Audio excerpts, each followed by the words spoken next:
তিনি বলেন, কবরস্থানে থাকা 4টি জিনের আসর পড়েছে আমার ওপরে। উনি আমাকে ওই হোস্টেল ত্যাগ করার পরামর্শ দেন, আর সাথে কিছু তাবিজ দেন। এতেও কাজ হয়নি।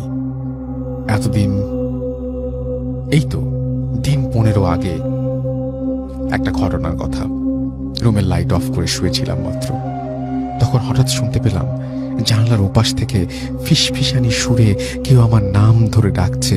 এক পর্যায়ে বিরক্ত হয়ে জানলা খুলে দেখি একটা কুৎসিত কালো রক্তমাখা 4 মুখলায় জন্তু, যা দেখে আমার পিলে চমকে যায়।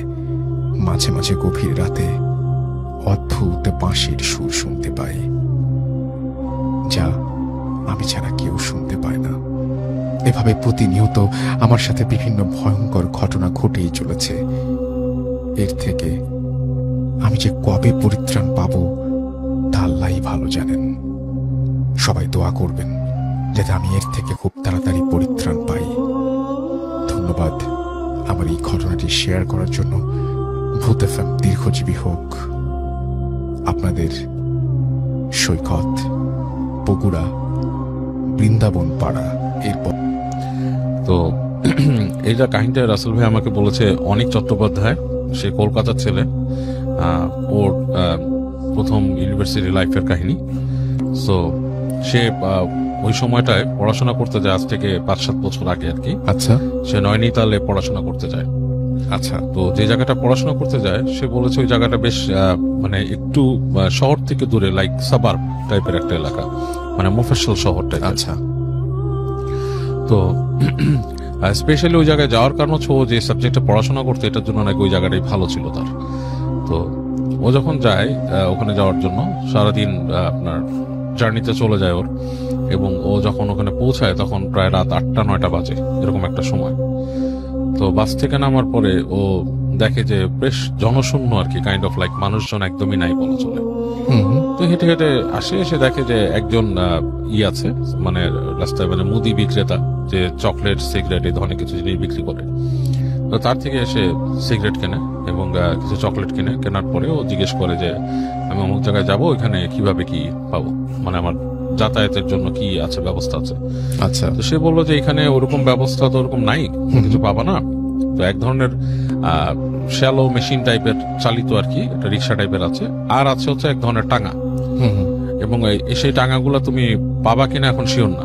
আচ্ছা। এটা হচ্ছে যে কারণ দিনের বেলায় এগুলো চলে যায় এখান থেকে, সন্ধ্যার পরে পাওয়া যায় না। তো তোমার জন্য ভালো হয়, রাস্তাটা সুবিধার না, তুমি এখানে থেকে যাও, বাস স্ট্যান্ডে কোথাও থেকে যাও। এখানে তো আরো 2-1 জন মানুষ আছে, ওখানে তো কাউরে পাবা না রাস্তায়।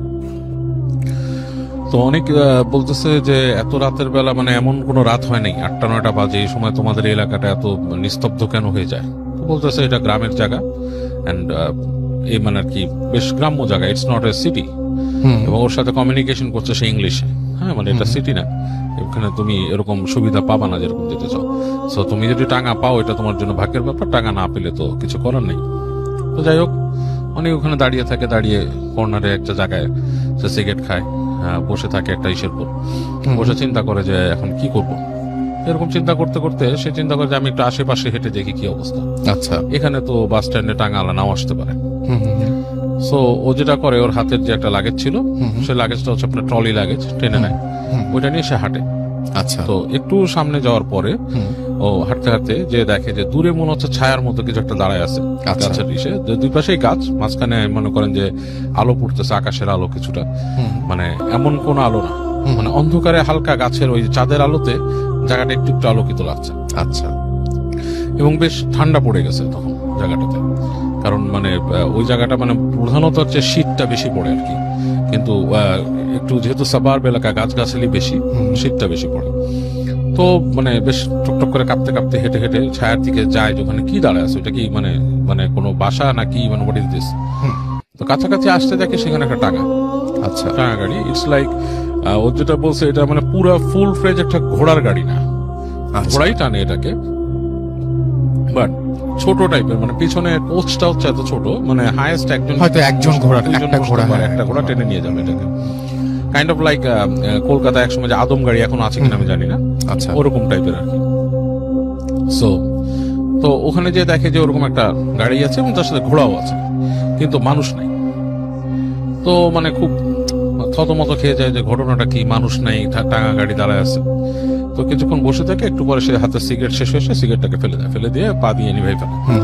তো সিগারেটটা ফেলে দেওয়ার কিছুক্ষণ পরেই দেখে যে ওইখানে মানে পাশে গাছগাছালি যে জায়গাটা, ওখান থেকে একজন মানুষ বের হয়ে আসছে। বের হয়ে এসে তাকে বলতেছে, মানে ওখানকার মানে লোকাল ভাষার সাথে হিন্দি মিশানো আর কি, যে কোথায় যাবা।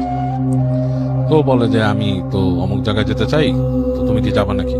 তো ওরে বলছে যে ব্যাঠো, বসো পিছনে। তো ও কোনো কথা না বলে সুন্দর, ও মনে করে যে এর থেকে ভালো সুযোগ তো আর নাই। এই পাওয়া গেছে, হ্যাঁ, বাস স্ট্যান্ডে কিছু নাই, বাস স্ট্যান্ডের আশেপাশে কোনো হোটেলও নাই, কোথাও নাই, ওখানে বসে রাত কাটানোর চেয়ে বেটার চলে যাই। তো বসে ওর যে ইটা ওই ইসে উঠে বসে তার যে লাগেজ থেকে খুলে সে পাতলা একটা সোয়েটার সে গায়ে দেয়। আচ্ছা। তো গায়ে দেওয়ার সময় তার হাতে ওই যে আপনার ছিল একটা ম্যাগাজিনটাও সে বের করে নেয় হাতে, মনে করে যে কোথাও যদি যে সে পড়তে পারে বা কিছু, মানে just to have something in his hand, okay, এরকম একটা নিয়ে এসে বসে।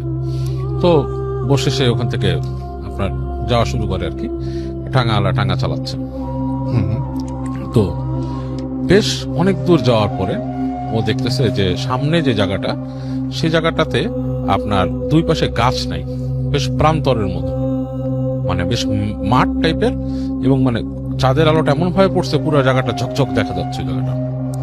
তো ও খুব এনজয় করা শুরু করে, হ্যাঁ খুব এনজয় করা শুরু করে। সে মনে করে যে মানে this is a very nice thing to do, এই জায়গায় মানে জায়গাটা খুবই সুন্দর একটা জায়গা, তার এই যাওয়াটাই একটা সার্থকতা লাগতেছে।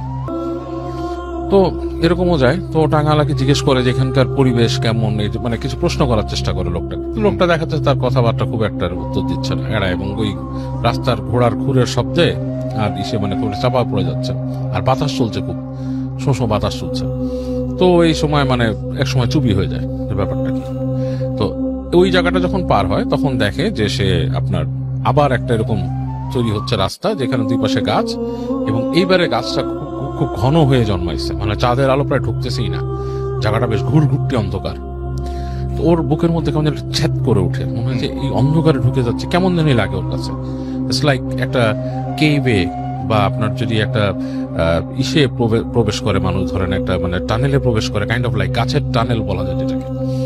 তো ওখান দিয়ে ঢুকে যায় ঘোড়ার গাড়িটা। যখন সেখানে ঢুকে তখন না, ও অলমোস্ট কিছু দেখতে পায় না রাসেল ভাই, যেটা হয় যে শুধু ঘোড়ার শব্দ শুনতেছে, ঘোড়ার খুরের শব্দ, আর অন্ধকার, এবং অন্ধকারটা খুব জেঁকে বসছে।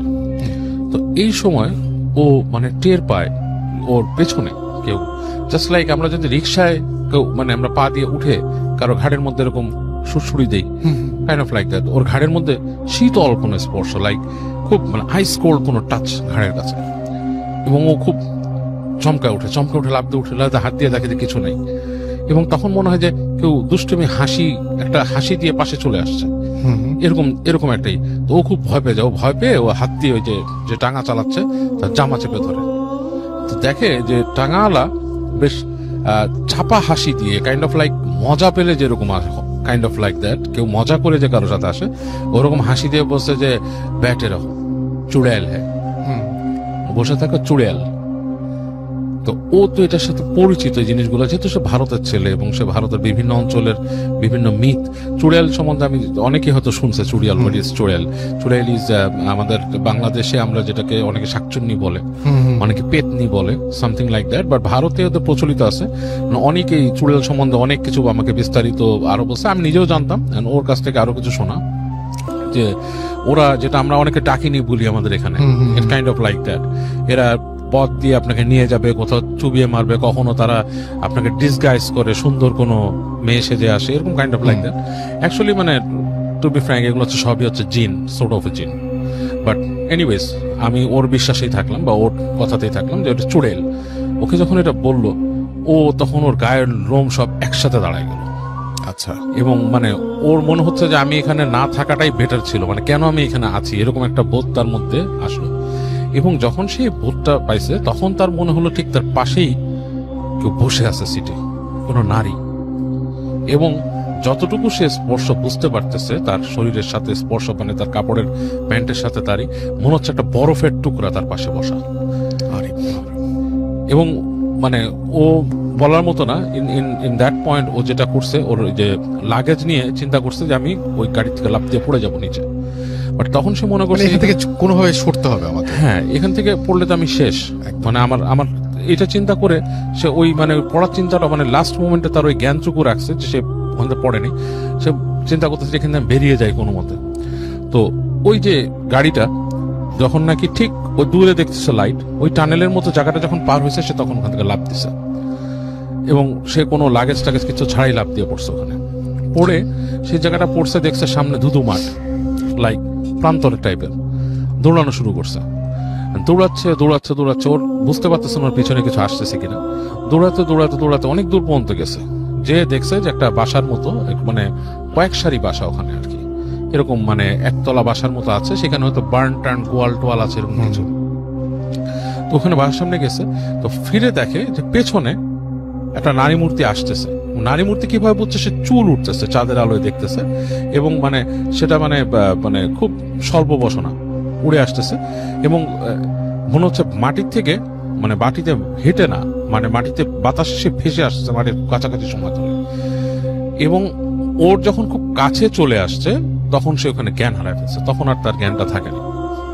তো পরবর্তীতে মানে ও জানে না কতক্ষণ সে বেহুশ ছিল, ওর হুশ ফিরে দেখে যে একটা ঘরের মধ্যে সে, এবং সেখানে আপনার এই জ্বলতেছে, বাতি জ্বলতেছে কম পাওয়ারের, একটা লোক, তার সাথে একটা মহিলা, তারা, এবং সে মহিলাকে দেখেও ভয় পাওয়া শুরু করছে, প্রচন্ড ভয় পাচ্ছে। তখন তাকে বলতেছে কি হয়েছে তোমার, জিজ্ঞেস করতেছে, বলতেছে যে আমি তো আসছি, আমি বাইরের থেকে আসছি, ক্যালকাটা থেকে আসছি, এখানে এরকম এরকম সিচুয়েশন, কিছু কিছু বলতে পারছে আর কি। তখন তাকে বলছে যে এটা কিছু না, এখানকার রাস্তাঘাটে রাতের বেলা এরকম অনেক কিছু দেখা যায়, সো তুমি চিন্তা করো না, তুমি এখানে আসো আমাদের বাসায়, তুমি থাকো, তারপর তোমাকে সকালে আমরা পৌঁছায় তার ব্যবস্থা করো। তো অনেকের রাতে খুব জ্বর আসে, মারাত্মক আকাশ পাতাল জ্বর, এবং সে তখন শুধু কষ্ট করে মানে বোঝাতে সক্ষম হয় ওদেরকে যে আমি যে কলেজে বা ইউনিভার্সিটিতে আসছি ওখানে একটু খবর দেন, ওখানকার কেউ এসে আমাকে নিয়ে যাবে। এবং আলটিমেটলি তারা এসে ওকে নিয়ে যায়, এবং ও ওখানে পরে ছিল বহুত দিনই, ওখানে সে গ্রাজুয়েশনটা কমপ্লিট করছে পানি। এবং ওই এলাকাতে এই ধরনের প্রচুর আরো মিথ আছে, এবং আরো এই ধরনের কিছু কিছু কাহিনী আছে। সে বলছে যে he can send me over letter on, যে ওখানকার ঘটনা আরো যেগুলো আছে সেটা, মানে এই সাবার্ব এলাকা, কিছুটা পাহাড়ি টাইপের এলাকা হতে নাকি এই ধরনের জিনিস অনেক বেশি দেখে। আর এই চুড়েল টাইপের ব্যাপারটা কিন্তু রাসেল ভাই আমি এর আগে অনেকের কাছে শুনেছি, একটা ফার্স্ট হ্যান্ড এক্সপিরিয়েন্স, যে আমি শুনেছি যে আমার নানারা একসময় পাকিস্তানে থাকতো, যখন দেশ ছিল বিভাগের আগে, তখন ওনারা শুনেছিল যে ওনার এক ফ্রেন্ড এরকম একদম ফার্স্ট হ্যান্ড এক্সপিরিয়েন্স, আমার নানার বন্ধু, আমার নানা মারা গেছে এখন, বাট ওনার এক বন্ধুর কথা বলছি, যে উনি গাড়ি দিয়ে আসছিলেন এবং উনি দেখেছেন যে ঠিক আপনার গাড়ির সামনে একটা মহিলা দাঁড়িয়ে আছে, এবং ঠিক আমরা যেমন হিন্দি মুভি বা কোনোটাতে শুনি যে লাইক কালো কাপড় পরা বা সাদা কাপড় পরা, কাপড়ের কালারটা আমার ঠিক মনে নাই, বাট এখনো মনে আছে, বলছে যে দাঁড়িয়ে ছিল এরকম, এবং উনি ওখানে থামান নাই গাড়িটা, উনি চালায় গেছেন গাড়ি। আচ্ছা, উনি চালায় যাওয়ার পর যেটা হয়েছে, গাড়ি ভেদ করে উনি চলে গেছে। মহিলাটার মুখটা মনে হলো উইন্ডশিল্ডের মধ্যে এসে একটা হাসি দিয়ে পার হয়ে গেছে, এবং উনিকে যখন পার হয়ে গেছে তখন ওনাকে নাকি বলছে যে তুই তোর গাড়িতে থাকাতে বেঁচে গেলি, এরকম আর কি ওখানকার ভাষায়। তো কারণ হচ্ছে ওনার গাড়ির যে রিয়ার ভিউ মিরর, ওখানে উনি একটা ছোট্ট কোরআন শরীফ ঝুলা রাখতো। তো আচ্ছা আচ্ছা আচ্ছা আচ্ছা, হ্যাঁ, এটা কিন্তু অনেক আগের পাকিস্তান আমলের একটা ঘটনা। তো এই ধরনের জিনিস ভারত পাকিস্তানের বিস্তীর্ণ অঞ্চলগুলোতে কিন্তু অনেকেই দেখে, চুড়েল বা ডাকিনী যেটাকে বলে। ছোট্ট ঘটনা দিয়ে শেয়ার করি, যেটার সাথে উনি সম্পৃক্ত ছিলেন। তখন শীতকাল, ডিসেম্বর মাস। সাধারণত প্রতিটি ঘরে আলাদা রান্নাঘর থাকে, যেখানে সারা বছর রান্না হয়, শীতকাল ছাড়া। আর শীতকালে বাইরে মাটির চুলায় রান্না করা হয়, এবং রান্নার স্থানটির চারপাশ খেজুর গাছের পাতা দিয়ে ঘিরে রাখা হয়, যাতে বাতাসে চুলা নিভে না যায়। সন্ধ্যার পরে খাবার গরম করার জন্য আমাদের হেল্পিং হ্যান্ড মেয়েটি বাইরের চুলা জ্বালালো এবং খাবার গরম করছিল, আর আমি ওর পাশে বসে দেখছিলাম। সত্যি বলতে কি, এই সব স্থানগুলোকে এখনো আমি খুব মিস করি। এটা একটা অন্যরকম পরিবেশ, খাবার থেকে ধোয়ার গন্ধ আসার অনুভূতিটাই আলাদা। মাটির চুলায় যাই রান্না হতো তাই মজা লাগতো। তখন ঘরের কোনায় ছিল ইলেকট্রিক বাল্ব। হঠাৎ ইলেকট্রিসিটি চলে গেল, চারিদিক খুবই অন্ধকার ছিল, কারণ তখন অমাবস্যা চলছিল। মেয়েটি আমাকে বলল, তুমি বসো আপু, আমি বাতি নিয়ে আসি। আমি তখন চুলার পাশে বসেছিলাম। হঠাৎ দেখি চুলাটা নিভে গেছে। দেখে আমি ভাবলাম চুলা জ্বালিয়ে রাখা উচিত। তাই উঠে গিয়ে শুকনো খেজুর পাতা ছেঁড়ার জন্য যেই না হাত বাড়িয়েছি, তখন দেখতে পেলাম পাতাগুলো দুই দিকে সরে যাচ্ছে। তখন আমি পাতা ধরা বাদ দিয়ে বোঝার চেষ্টা করলাম কি হচ্ছে। পরক্ষণেই দেখি একটি সাদা হাত ওই ফাঁকা জায়গা দিয়ে আমাকে ধরার চেষ্টা করছে। হাতটা এত সাদা ছিল, মনে হচ্ছিল যেন হাত থেকে আলো বের হচ্ছে। আমি প্রচন্ড ভয় পেয়ে চিৎকার দেই এবং আমার দাঁতে খিল লেগে যায়। তখন ওই হাতটা আমি ভুলতে পারি না। যদিও আমি তখন অনেক ছোট ছিলাম, কিন্তু এখনো পর্যন্ত আমার মনে পড়ে সেই ভয়ঙ্কর হাতটির কথা। এরপর আমার মুখে পানি দিয়ে স্বাভাবিক করার চেষ্টা করে, কিন্তু সবকিছু স্বাভাবিক হচ্ছিল না। তখন দাদিকে ডাকা হয়। উনি ঘটনা শুনে দোয়া পড়ে পানিতে ফু দিয়ে দেন এবং ওই পানি গায়ে ছিটিয়ে দেন। তখন আমি স্বাভাবিক হই। এরকম অনেক কিছুরই দাদি সমাধান করে দিয়েছিলেন। যাই হোক, এবার আসি মূল ঘটনায়, যেটা ঘটেছিল দাদির সাথে। আশা করি আপনাদের একটা বাস্তব ঘটনার অভিজ্ঞতা হবে, যেগুলো কিভাবে হয় এবং হওয়ার পরে কিভাবে এগুলো সমাধান করা হয়ে থাকে। ঘটনা একদম 100% সত্যি এবং কারো কাছ থেকে কালেক্ট করাও না, পুরোপুরি আমার নিজের বাড়ির লোকজনের সাথে ঘটা। ঘটনাটি 90 দশকের। ওনার 4 জন ছেলে একই এলাকায় পৈতৃক বাড়ি থেকে কিছুটা দূরে বাড়ি করেছিলেন, আর দাদি প্রায় প্রতিদিনই তার 3 ছেলেরই বাড়িতে ঘুরে ঘুরে খোঁজ খবর নিতেন। বলে রাখি, তিনি থাকতেন তার ছোট ছেলের সাথে। একদিন দাদি তার সেজো ছেলের বাড়িতে গিয়েছিলেন। ফিরতে ফিরতে সন্ধ্যা হয়ে যাচ্ছিল। চাচা দাদিকে বলেছিলেন, মা, সন্ধ্যা হয়ে যাচ্ছে, তুমি একা যেতে পারবে না, আমি আসি তোমার সাথে? না বাবা, তোর আসতে হবে না, আমি একা যেতে পারবো। আমি জানি তুমি একা যেতে পারবে, কিন্তু রাস্তাটা তো ভালো না, তুমি জানো। কিভাবে একা যেতে সাহস করো? একটু হেসে বললেন, বাবা, আমার সাথে আল্লাহ আছেন, ইনশাল্লাহ আমার কোনো বিপদ হবে না, আমার আল্লাহই আমাকে রক্ষা করবেন। এই বলে উনি একাই রওনা করলেন, আর চাচাও বাধা দিলেন না। বাড়িতে আসার 2টা রাস্তা ছিল। একটা ছিল বেশি দূরত্বের, কিন্তু ততটা নির্জন নয়। আরেকটি রাস্তা ছিল একটু শর্টকাট, কিন্তু অনেক বেশি গাছপালা, অন্ধকার ধরনের, এবং বাগানের শেষের দিকে একটা নালা ছিল যেখানে সবাই মাছ ধরত। আর নালাটা পার হওয়ার জন্য একটা গাছের গুঁড়ি ফেলে রাখা ছিল নালার ওপর। উনি সেই রাস্তাটি বেছে নিলেন। কিছুটা হাঁটার পরেই দূরে বাগানের ভেতরে একটা বাঁশ ঝাড় ছিল। বাঁশ গাছের দিকে হঠাৎ চোখ পড়তেই দেখতে পেলেন কালো চাদর পরা কেউ একজন দাঁড়িয়ে আছে। উনি জিজ্ঞেস করলেন, এই, কে ওখানে? কে তুমি? এই সন্ধ্যার সময় এখানে দাঁড়িয়ে আছো? ওপাশ থেকে কোনো উত্তর আসলো না। দাদি আবারও বললেন, কে তুমি? আমি ডাকছি, উত্তর দিচ্ছ না যে? তিনি একটু বেশি সাহসী ছিলেন। ভয়ানক কিছু ওনার মাথায় আসছিল না। মনে মনে বলছিলেন, আজকালকার ছেলেমেয়েরা মুরব্বীদের কথার উত্তরও দেয় না।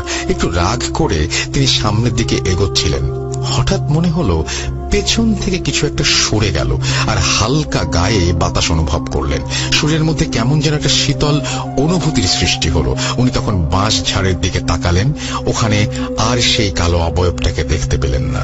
এইবার ওনার প্রচন্ড ভয় করতে শুরু করলো। উনি জোরে সামনের দিকে আগানোর চেষ্টা করলেন। যেই না উনি নালা পার হতে গাছের গুড়িটার উপরে পা রাখলেন, অমনি ওনার পা ধরে কেউ একজন ওনাকে টান দিল এবং পানিতে উনি পড়ে গেলেন। এদিকে আগে তো ফোন ছিল না। ছোট ছেলে খুব চিন্তায় পড়ে গেল। মা তো বিকেলের মধ্যে চলে আসার কথা ভাইয়ের বাসা থেকে। এখন তো সন্ধ্যা প্রায়, কিন্তু আসছেন না কেন? তাহলে কি মা ওদের বাড়িতে থেকে গেল? এমন কখনো তো তিনি করেন না।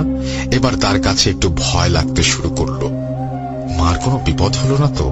সে এবার ভাইয়ের বাড়ির দিকে রওনা করলো।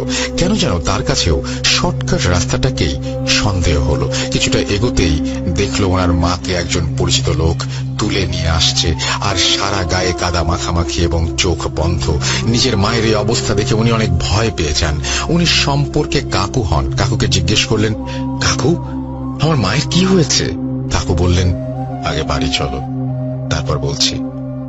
এরপর দাদুকে বাড়ি নিয়ে এসে কাপড় বদলে কম্বল জড়িয়ে ধরে রাখতে হয়েছে, কারণ তার গা কাঁপছিল। এরপর চাচা ওই লোককে জিজ্ঞেস করলেন, কি হয়েছিল আব্দুল কাকু?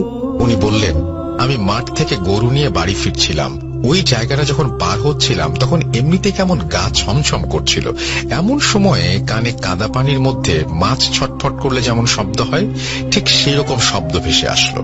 ভাবলাম বড় কোনো মাছ হবে। যাব কি যাব না এই দ্বিধা নিয়ে সামনে পা বাড়াতেই আবারও শব্দটা শুনতে পেয়ে পেছনে ফিরে তাকালাম। এরপর আমি যে দৃশ্য দেখলাম সেটা মোটেই বিশ্বাস করার মতো ছিল না। দেখি তোমার মা কাদার ভেতরে ডুবে যাচ্ছে। আমি গরুগুলোকে রেখে দৌড়ে নালার কাছে এসে ওনাকে টেনে তুললাম। দেখলাম উনি জ্ঞান হারিয়ে ফেলেছেন। এরপর যখন বাড়ির দিকে রওনা দিলাম তখন তোমার সঙ্গে দেখা। এদিকে দাদি জ্ঞান ফিরতে ফিরতে রাত 10টা-11টার মতো বেজে যায়। এরপর সবাই তাকে প্রশ্ন করে কি হয়েছিল, কাদার ভেতরে পড়লে কিভাবে। সে শুধু সবার মুখের দিকে তাকিয়ে থাকে, কিন্তু কোনো কথা বলে না। সবাই ভাবলো অধিক ভয় পাওয়াতে সে মনে হয় কথা বলতে পারছে না, কাল হয়তো কথা বলবে। কিন্তু কয়েকদিন পার হয়ে গেল, সে আর কথাই বলতে পারছে না। সবকিছু সে ইশারায় বুঝাতে শুরু করলো এবং কাগজে লিখে দিল, আমি কথা বলতে পারছি না। সে সারাক্ষণ শুধু নামাজ পড়তো আর কোরআনের দিকে তাকিয়ে থাকতো। অবস্থার উন্নতি না দেখে সবাই সিদ্ধান্ত নিল যে দাদুর একজন পালিত মেয়ে আছে, তাকে খবর দেয়া হোক, যার সাথে শোনা যায় 21টা জিন আছে। সেই এটা সমাধান করতে পারবে। যেই কথা সেই কাজ, ডাকা হলো নেহরুর মাহফুবকে। আমরা ওভাবেই ডাকতাম ওনাকে। সে সাধারণত রাতের বেলা বৈঠক করত। আমাদের ওখানে রিচুয়ালকে বৈঠক বলা হতো। এগুলো করার জন্য সে মোমবাতি, ধূপকাঠি, 7 ঘাটের পানি, 7 রকম ফুল, 7 গাছের পাতা, এরকম আরো অনেক কিছুর 7টা করে আনতে বলতেন। অনেক দিন আগের ঘটনা তো অতটা মনে নেই। যাই হোক, রাতের বেলা বলা হলো যাদের সাহস আছে তারাই ওই বৈঠকে দর্শক হিসেবে থাকতে পারবে। শর্ত হচ্ছে কোনো রকমের আওয়াজ করা যাবে না, ভয় পেয়ে চিৎকার দেয়া যাবে না। মোট কথা ফুললি কোয়াইট থাকতে হবে। ফুপু বৈঠক করতে শুরু করলো এবং সে বৈঠকে কিছু জিকির এবং কিছু শব্দ ব্যবহার করতে লাগলো, যেমন আল্লাহু আল্লাহু। আমি পুরো কথাটা লিখলাম না, কারণ আমি অনেক শুনেছি রিচুয়াল কিছু শব্দ যেটা ব্যবহার করলে সেটার অনেক সময় রিচুয়ালের অ্যাক্টিভ হয়ে যায় এবং ওই সব স্থানে জিন চলে আসে। এভাবে উনি একাধিকবার এই শব্দগুলো বলার পর এক সময় মাটিতে পড়ে যান এবং টিনের চালে প্রচন্ড শব্দে কিছু পর পর আবার উনি জেগে ওঠেন। কিন্তু ওনার চেহারাটা পুরোপুরি চেঞ্জ হয়ে যায়। ডিফারেন্ট ভয়েসে তখন একটার পর একটা কথা বলতে থাকেন উনি, যেমন তুই কেন এসেছিস, তোর পরিচয় দে, তোর নাম কি। অন্য আরেকটা কণ্ঠ বলতে থাকে সে কিছুই বলবে না। এমন কয়েকবার জিজ্ঞেস করার পরে সে বলতে শুরু করে, আমাদের কাজে শুধু বাধা দেয়। ওর ওপর অনেক দিনের ক্ষোভ আছে আমাদের। শুধু একটা সময়ের অপেক্ষায় ছিলাম যে হাতের কাছে যেদিন পাবো, আর সেদিনই মোক্ষম সময়। কাদার ভেতর তো ঢুকিয়েই ফেলেছিলাম, কিন্তু ওই আব্দুল না আসলে ওকে শেষ করে ফেলতাম। ওকে তো গলা পর্যন্ত ঢুকিয়ে ফেলেছিলাম, তাই কথাও গলায় আটকে গেছে। জবান আর ছাড়ব না। আর তখন কাউকে দোয়া পড়ে ফুঁ দিতে পারবে না, আমাদের জন্য ঝামেলাও হবে না। ফুপু এবার আগের মতো মোটা ভয়েসে বললেন, না গেলে তোকে ভয়ানক শাস্তি দেব। এরপর এভাবে একাধিকবার প্রেশার ক্রিয়েট করার পরে তার কিছু চাহিদা ছিল, সেগুলো ফুপু দিতে রাজি হননি। উনি বললেন, তুই যাবি, শূন্য হাতে কিছুই পাবি না, আর তোর ওপর আমার জিনেরা নজর রাখছে। যদি আর কারো কোনো ক্ষতি করিস তাহলে তোকে সেই দিনই কতল করা হবে। এরপরে সে চলে যায়, আর যাওয়ার সময় বলে যায়, আমি পিশাচ, আমার কাজই হচ্ছে মানুষের ক্ষতি করা। আশ্চর্যজনক ব্যাপার হলো আমার দাদি সেই রাতেই কথা বলা শুরু করেন। এরপর উনি সব ঘটনা খুলে বলেন এবং আব্দুল কাকুকে উনি অনেক ধন্যবাদ দেন। তুমি না থাকলে আমার অনেক বড় ক্ষতি হয়ে যেত। এই ছিল ঘটনা। ভালো লাগলে পড়ে শোনাবেন। এরকম আরো অনেক ঘটনা আছে, তবে ঘটনাগুলো অনেক ছোট ছোট, আজ আর লিখলাম না। যদি আপনি ছোট ঘটনা একত্র করে পাঠাতে বলেন সেগুলো পাঠাতে পারি। আমাদের গ্রামের বাড়িটা আসলে ছোটখাটো একটা জিনের কোকাপ শহর বলতে পারেন। ও আর একটা কথা, দাদি কিন্তু এখন বেঁচে নেই। উনি 2014 সালে মারা গিয়েছেন। লিসেনারগণ, আমার দাদির জন্য দোয়া করবেন। লিখেছেন হুমায়রা কবির এবং তিনি রাব্বির ওয়াইফ, আমরা সবাই জানি। থ্যাংক ইউ ভেরি মাচ এরকম চমৎকার একটা ঘটনা পাঠানোর জন্য। আসলে প্রথম ঘটনা যেটা, সেটা হচ্ছে যে শুনতে একটু অদ্ভুত লাগে যে বেড়ার ফাঁক দিয়ে হাত ঢোকানো, কিন্তু এটা আমি অনেক জায়গায় অনেকভাবে শুনেছি বলেই এই ঘটনাটা, অর্থাৎ প্রথম পার্টটাও আপনাদের সামনে উপস্থাপন করলাম। বাকিটা আপনাদের ওপর। কেমন লাগলো অবশ্যই আমাকে জানাবেন। আমরা চলে যাব আমাদের পরবর্তী ঘটনায়। আজকে ফার্স্ট যে ঘটনাটা আমি শেয়ার করব, আজকে দুটো ঘটনা আমি নিয়ে আসছি। যে দুটো ঘটনাই আমি রাজবাড়ির ঘটনা বলবো, আমার যে জেলা রাজবাড়ি। তো ফার্স্ট যে ঘটনাটি আমি এখন শেয়ার করব, ঘটনাটির সময় ছিল 1992 সাল। এই ঘটনাটি তার সঙ্গে ঘটেছিল, উনি সঙ্গত কারণে ওনার নামটি বলতে নিষেধ করেছেন, এই কারণে ওনার নামটি আমি বলছি না, অন্য সব কিছু আমি বলছি। উনি ওনার এখনো রাজবাড়ি সদর যে উপজেলা, রাজবাড়ি সদর যে শহরের একদম মানে প্রাণকেন্দ্রে যে বাজারটা রয়েছে, বাজারে ওনার গ্রোসারি শপ রয়েছে, যেটাকে আমরা মুদিখানার দোকান বলি। ওনার বাড়িটা হচ্ছে রাজবাড়ি জেলা থেকে একটু ভিতরে 1.5 থেকে 2 কিলোমিটার ভিতরে লক্ষ্মীকুল গ্রামে। তো উনি যে কাজটা করতেন সেটা হচ্ছে যে প্রায় রাত 9টার দিকেই দোকান বন্ধ করতেন এবং সবকিছু গুছিয়ে নিতে নিতে এবং বাড়িতে পৌঁছতে পৌঁছতে ওনার রাত 10টার একটু বেশি বেজে যেত।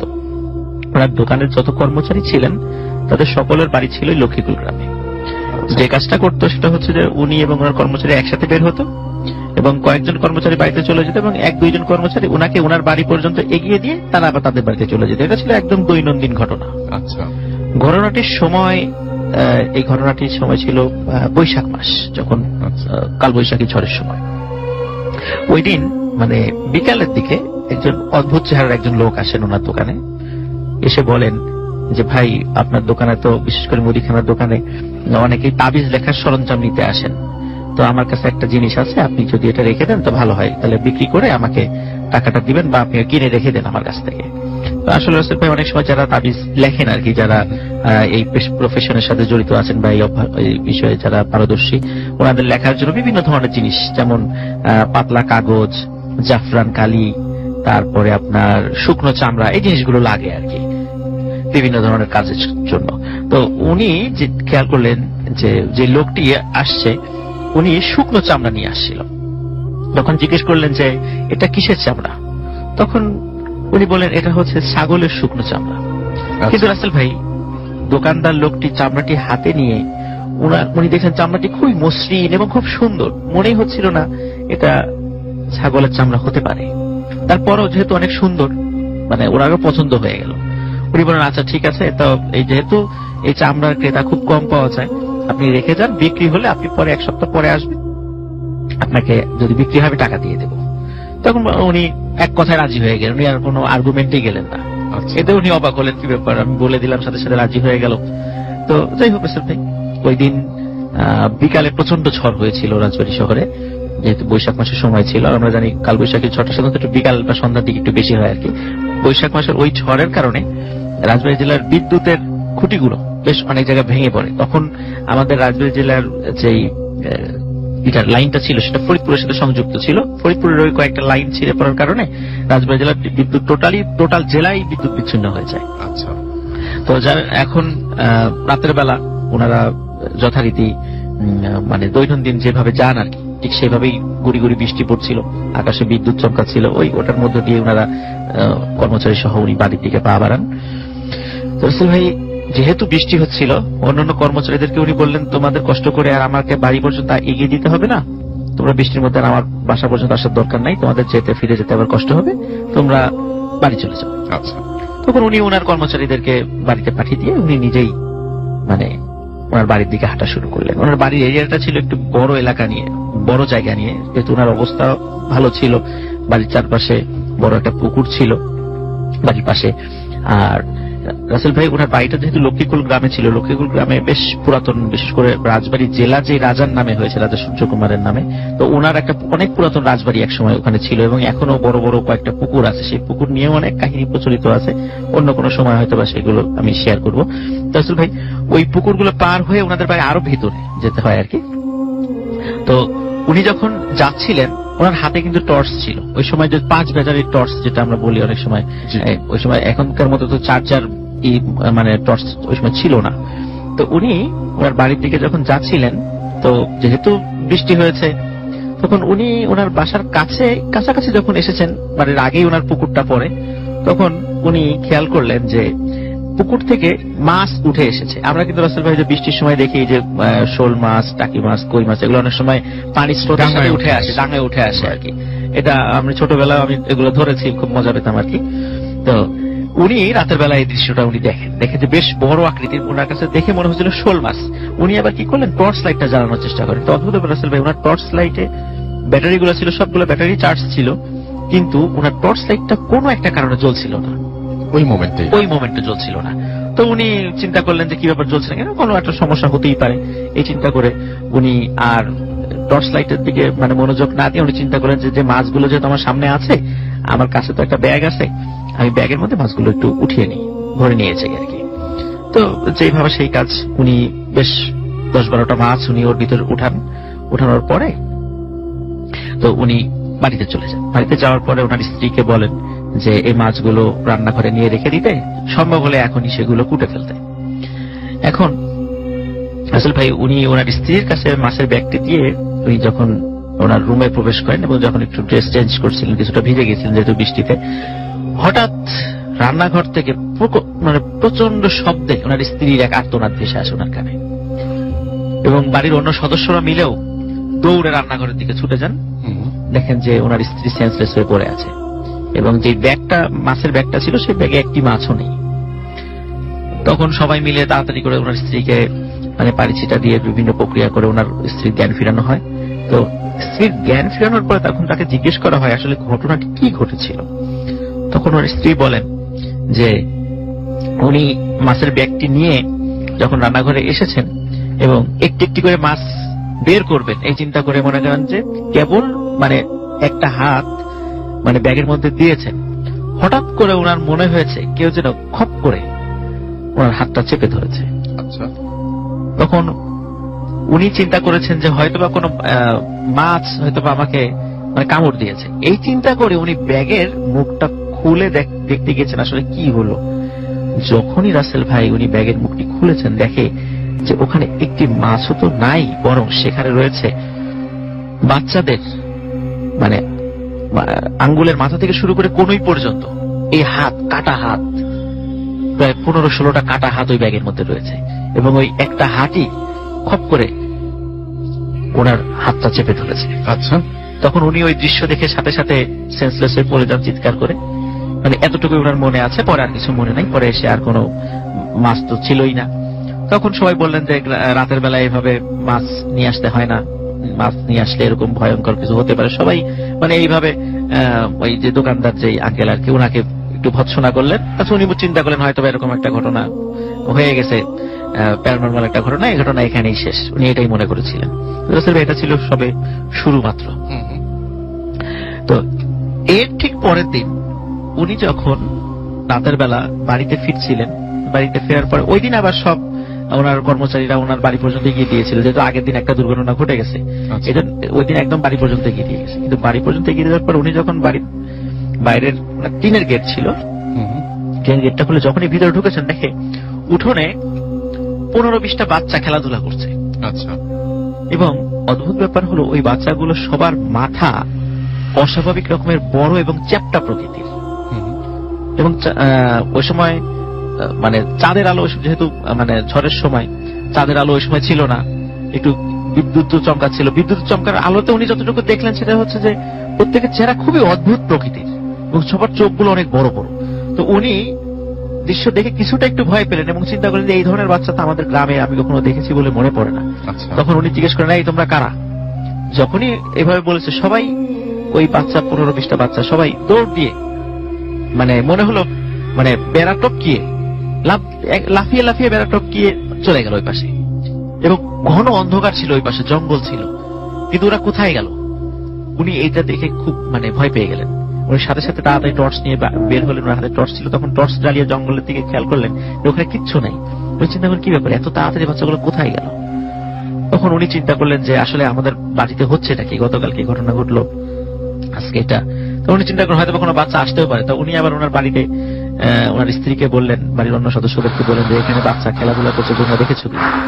সবাই এক বাক্যে বললেন, কই না তো, আমরা তো এই ধরনের কোনো কিছুই খেয়াল করি নাই, বা এরকম বাচ্চা খেললে তো আমরা টের পেতাম, ওটা তোমার মনের ভুল বা এই সমস্ত বলে মানে তাকে এই কথা বলে দিল। কিন্তু উনি জানেন আসলে এটা তো তার মনের কখনোই ভুল ছিল না, উনি যেটা দেখেছেন উনি ঠিকই দেখেছেন। আসল ভাই এর ঠিক পরের দিন থেকে আর একটা নতুন উৎপাত শুরু হলো। সেটা হলো রাতের বেলা যখন ওনারা ঘুমিয়ে থাকেন, রাত ঠিক একটা কি দুটোর দিকে টিনের চালে মনে হয় কি যেন ধূপধাপ করে এক পাশ থেকে আরেক পাশে চলে যায়। তখন স্বাভাবিকভাবে আসলে গ্রামে কিন্তু ওই যে এক ধরনের প্রাণী আছে যেগুলোকে আমরা মানে শুদ্ধ বাংলায় যেটাকে আমরা গন্ধগোকুল বলি, আর আঞ্চলিক ভাষায় বিভিন্ন জায়গায় বিভিন্ন নামে ডাকে। কোন অঞ্চলে খাটাস, কোন অঞ্চলে নেইল, এই ধরনের শব্দে এই প্রাণী ডেকে থাকে।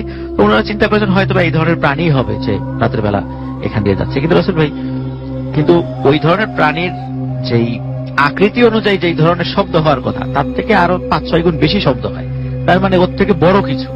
তো ওনারা 1-2 দিন এটা মানে অবজারভেশন করার পর ওনারা চিন্তা করেন আমরা একটু যখনই শব্দ হয় বাইরে গিয়ে দেখবো জিনিসটা কি। একদিন রাসেল ভাই মানে 3 দিনের দিন যখন এই মানে 2 দিন অবজারভেশন করার পরে তৃতীয় দিন যখন রাতে যখনই শব্দ শুনেছে, ওনারা বাড়ির 3-4 জন সদস্য দৌড়িয়ে দরজা খুলে বাইরে এসে যখন রাসেল ভাই টর্চ জ্বালিয়েছে তখন দেখে যে একটা ছোট্ট বাচ্চা টিনের চালের এই মাথা থেকে ও মাথা দৌড়ে চলে গেল। এই দৃশ্য দেখার পরে সবাই বুঝে ফেললো যে আসলে তাদের বাড়িতে যে ঘটনাটা ঘটে চলছে এটা স্বাভাবিক কোনো কিছু নয়, এটা কোনো কাকতালীয় ব্যাপার নয়, এটা মানে নিয়মিতভাবে ঘটে চলছে এবং নিশ্চয়ই কোনো কারণ আছে এই ঘটনাটা ঘটার পিছনে। কিন্তু এই কারণটা যে কি কিছুতেই মানে কেউ এটা ফাইন্ড আউট করতে পারছিল না।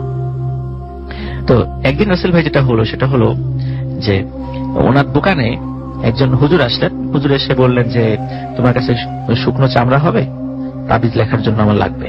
তখন উনি চিন্তা করলেন যাকে কয়েকদিন পরে কাস্টমার পাওয়া গেছে, তো ওনাকে বললেন হ্যাঁ আছে, খুব ভালো চামড়া আছে। তখন তাকে উনি ওটা দেন এবং হুজুর ওটা নিয়ে বেশ খানিকক্ষণ মানে হাতে নাড়াচাড়া করেন, বলেন যে এটা কিসের চামড়া? তখন বলেন কেন, এটা তো খাসির চামড়া, খাসির শুকনো চামড়া। তখন বলেন এটা খাসির চামড়া, আমি তো এর আগেও অনেক চামড়ায় আমি তাবিজ লিখেছি, এরকম এত সুন্দর মসৃণ তো খাসির চামড়া আমি তো কখনো পাইনি। তো যাই হোক তুমি এটা দিয়েছো, এটা খুবই ভালো হয়েছে, তো আমি এটা নিয়ে যাচ্ছি। তো ভালো মানে যেই দামি বলেছেন ওনার হুজুরের খুব পছন্দ হয় জিনিসটা, এই জন্য দাম নিয়ে উনি কোনো কার্পণ্য করেন নাই, দামটা দিয়ে উনি নিয়ে চলে গেছেন। আচ্ছা, রাসেল ভাই পরের দিন সকালবেলা ওই হুজুর হন্তদন্ত হয়ে ওনার দোকানে ফিরে আসে, বলছে যে আচ্ছা সত্যি করে বলো তো এই চামড়া তুমি কোথায় পেয়েছো? তখন বলে যে কেন, এটা জেনে আপনার কি দরকার? না বলো, দরকার আছে, কারণ এটা নিয়ে আমার সাথে একটা ভয়ঙ্কর ঘটনা ঘটে গেছে। তখন বলে কি ঘটেছে? তখন বলে যে রাত্রে উনি যখন ওই চামড়ার উপরে মানে তাবিজ লেখা শুরু করেছেন, উনি মানে ফিল করছিলেন যে ওনার আশেপাশে মানে মনে হচ্ছে অনেক কেউ দৌড়াদৌড়ি করছে, ছোট বাচ্চা দৌড়ালে যেরকম শব্দ এরকম কেউ দৌড়াদৌড়ি করছে। তখন উনি চিন্তা করলেন যেহেতু উনি তাবিজ লেখেন, অনেক সময় জিন ভূত তাড়ান, এই জন্য হয়তো বা কোনো দুষ্ট জিন উনাকে ডিস্টার্ব করছে, উনি এই চিন্তা করেন আর এটা চিন্তা করে এমনি নর্মালি দোয়া করে উনি ফু দেন। এখন এরপরে রাসেল ভাই মানে ওই হুজুর যখন তাবিজ লেখা চালিয়ে যাচ্ছিলেন হঠাৎ করে ওনার ঘাড়ে মানে প্রচন্ড একটা কামড় উনি অনুভব করেন, হঠাৎ করে ওনার ঘাড়ে প্রচন্ড কামড়, এবং উনি ওই কামড়ের যন্ত্রণা সহ্য করতে না পেরে সেন্সলেস হয়ে পড়েছেন। পরবর্তী সময় ওনার যখন ঘুম ভাঙে তখন ওনার ঘাড়ে ওই যখন দাগটা উনি আয়নায় দেখেন এবং পরিবারের অন্য সদস্যরা যখন দেখেন তখন মনে হচ্ছিল ছোট বাচ্চা কামড় দিলে যেরকম দাগ হয়ে যায় ওই রকম ছোট দাঁতের কামড় সেগুলো। এবং এর কারণে উনি পরবর্তীতে হন্তদন্ত ফিরে আসেন যে আমার কখনো এরকম ঘটনা ঘটে নাই, আজকে তোমার এই চামড়া লেখার সময় কেন এই ধরনের ঘটনাগুলো, সত্যি করে বলো চামড়া তুমি কোথায় পেয়েছ? তখন উনি বলেন যে সব খুলে বলেন যে এরকম একজন লোক আসছিল, উনি সেটা দিয়ে গেছেন, এর বাইরে আমি আর কোনো কিছু বলতে পারবো না, কিন্তু চামড়াটা রাখার পরে আমার ফ্যামিলিতেও এই ধরনের ঘটনা ঘটছিল। আচ্ছা, তখন ওই হুজুর বলেন যে এই চামড়া তুমি এক্ষুনি দোকান থেকে সরিয়ে ফেলো এবং এটি নদীতে গিয়ে ফেলে দাও। আসলে আমাদের রাজবাড়ির শহর থেকে 1 থেকে 1.5 কিলোমিটার দূরে পদ্মা নদী রয়েছে। তখন উনি যেটা করেন, উনি ওই হুজুরের কথা শুনে ওই চামড়াটি উনি নদীতে গিয়ে ফেলে দেন। তো ফেলে দেওয়ার পরে আসলে আর একটা কথা আমি বলতে ভুলে গেছি, সেটা হচ্ছে যে ওই চামড়াটি রাখার পরে ওনার দোকানের বেচা কেনা অস্বাভাবিক রকমের কমে গিয়েছিল। মানে ওনার দোকানে দেখে কোনো মানে রেগুলার যারা কাস্টমার তারাও অন্য দোকান থেকে মাল কিনছে, কিন্তু ওনার দোকানে কেন জানে আসছে না। তো উনি খুব অবাক হচ্ছিলেন, কি ব্যাপার, মানে আমার দোকানে কেউ আসছে না কেন? তো এটা উনি একটু সন্দেহের মধ্যে ছিলেন যে কেন আমার দোকানে লোক হচ্ছে না কেন। যাই হোক, উনি যখন চামড়াটি ফেলে দিলেন এরপর থেকে ওনার বাড়িতে এই যে এই চালের উপর যে শব্দ বা এই ধরনের কোন প্যারানরমাল বিষয়গুলো বন্ধ হয়ে যায়। তো উনি চিন্তা করেন যাক ঝামেলা গেছে, আপদ বিদায় হয়েছে। রাসেল ভাই এই ঘটনার সপ্তাহখানেক পর উনি যখন রাতের বেলা ওনার বাড়িতে আবার ফিরছিলেন, হঠাৎ ওনার গেটের কাছে উনি দেখেন যে চাদরে মাথা ঢাকা এবং সারা শরীর মোড়ানো একজন ব্যক্তি দাঁড়িয়ে আছে। তখন উনি বলেন কে? যখনই কে বলে তখন লোকটি দৌড়ে চলে যায় জঙ্গলের দিকে। জঙ্গলের ওখানে ঘন জঙ্গল, মানে ঝোপঝাড় আর কি, ওখান দিয়ে বেরোনোর কোনো পথ নাই, কিন্তু ওই ভিতরে চলে যায়। তখন উনি এটা দেখে চিন্তা করেন যে এটা কে আসলো। এটা দেখে উনিও ভয় পান যে আবার নতুন করে কোনো সমস্যা শুরু হলো কিনা, এরকম রাসেল ভাই সরি। তো এরপরে উনি চিন্তা করেন যে না, আমার দোকানের কর্মচারীদেরকে এরপর থেকে বলবো আমাকে একদম যেন বাসার ভিতরে নিয়ে ঢুকিয়ে দিয়ে আসে। রাসেল ভাই মানে এরপরে ওনার কর্মচারী ওনার বাসার ভিতরেই ঢুকে নিয়ে মানে দিয়ে আসতো, মানে গেটটা পার করে দিয়ে আসতো। এখন রাসেল ভাই এর পরে যে ঘটনাটা ঘটে সেটা হলো যে গেট পার করে ভিতরে ঢুকেছে, হঠাৎ করে দেখে ওনার দরজার সামনে কি যেন বসে রয়েছে, ওই যে চাদর পরা। তো যখনই বলে কে, তখনই সে লাফ দিয়ে ওই যে ঠিক যেমন ওই বাচ্চারা যেমন টিনের গেটটা টপকিয়ে খুব মুহূর্তের মধ্যে চলে গিয়েছিল, ঠিক উনি এরকম লাফ দিয়ে চলে যান। এটা দেখে উনি বুঝতে পারেন যে এটাও স্বাভাবিক কিছু না, এটাও অস্বাভাবিক কিছু। তো এরকম রাসেল ভাই প্রায়শই ওনার সাথে ঘটতে থাকে এবং বাড়ির সদস্যরাও টের পান যে রাতের বেলা ওনাদের বাসার চারপাশ দিয়ে কেউ যেন ঘোরাঘুরি করছে। রাসেল ভাই একদিন উনি চিন্তা করেন যে যেভাবেই হোক এটাকে ধরতে হবে, মানে উনি একটু সাহস করেন যে এভাবে আর চলতে পারে না, এটা নিশ্চয়ই কোনো মানুষ নতুন করে আমার সাথে দুষ্টামি শুরু করেছে, এরকম উনি চিন্তা করেন। রাসেল ভাই এরপরে একদিন উনি আসছেন, তো সেদিন আর বাড়ির সামনে না, ওই দিন আবার কোনো কারণে উনি দাওয়াত খেয়ে এক জায়গা থেকে ফিরছিলেন। ওই সময় বেশ রাত হয়ে যায় বাসায় ফিরতে ফিরতে। তখন পথিমধ্যে দেখে এরকম চাদর পরা একজন লোক দাঁড়িয়ে আছে। তখন বলে এই কে? তখন ওই চাদর পরা লোকটি তখন আর পালায় না, তখন আস্তে আস্তে সামনে এগিয়ে আসে। সামনে এগিয়ে এসে বলে, সামনে এগিয়ে এসে ওনার চাদরের মানে চাদরটা ওনার মাথা থেকে সরিয়ে ফেলে। সরিয়ে ফেলার পর দেখে যে ওটা সেই লোক যে ওই চামড়াটি দিয়ে গিয়েছিল তার দোকানে। তখন সে বলে যে আমার চামড়া ফেরত দে। তখন বলে যে আমি চামড়া ফেলে দিয়েছি। তুই কেন ফেললি? আমার চামড়া ফেরত দিতে হবে। তখন বলে যে এটা কোনোভাবেই সম্ভব না, আমি নদীতে ফেলে দিয়েছি, বলে তোর অনেক ক্ষতি হবে। এটা বলেই রাসেল ভাই সে অদৃশ্য হয়ে যায়। তো ওই দিন রাত্রে রাসেল ভাই যে ওনার তো 3টা ছেলে সন্তান এবং 2টা কন্যা সন্তান ছিল, তো ওনার একটা সন্তান ঘুমের ভিতরেই মারা যায়। আচ্ছা, মানে কোনো তার শরীরে কোনো আঘাতের চিহ্ন ছিল না, কিছু ছিল, ঘুমের ভিতরেই মারা যায়। এরপর থেকে রাসেল ভাই উনি আর কখনোই মানে সামনাসামনি কোনো ওই বাচ্চা বা ওই চাদর পরিহিত কোনো লোককে না দেখলেও উনি এখনো ঘুমের মধ্যে ওই চাদর পরিহিত লোককে স্বপ্ন দেখেন অস্পষ্ট ভাবে, এবং অনেক বাচ্চাদেরকে উনি দেখেন, ওই যে অদ্ভুত চেহারার বাচ্চাদেরকে উনি ঘুমের মধ্যে স্বপ্ন এখনো দেখেন। আচ্ছা, তো এখনো ওনার সাথে ঘটনাটা চলছে। তো যেহেতু ওনার সাথে এখনো ঘটনা চলছে, এই জন্য উনি নামটা বলতে আমাকে নিষেধ করেছিলেন যে আমি নামটা না বলি। এটাই ছিল রাসেল ভাই আমার first story. Thank you so much.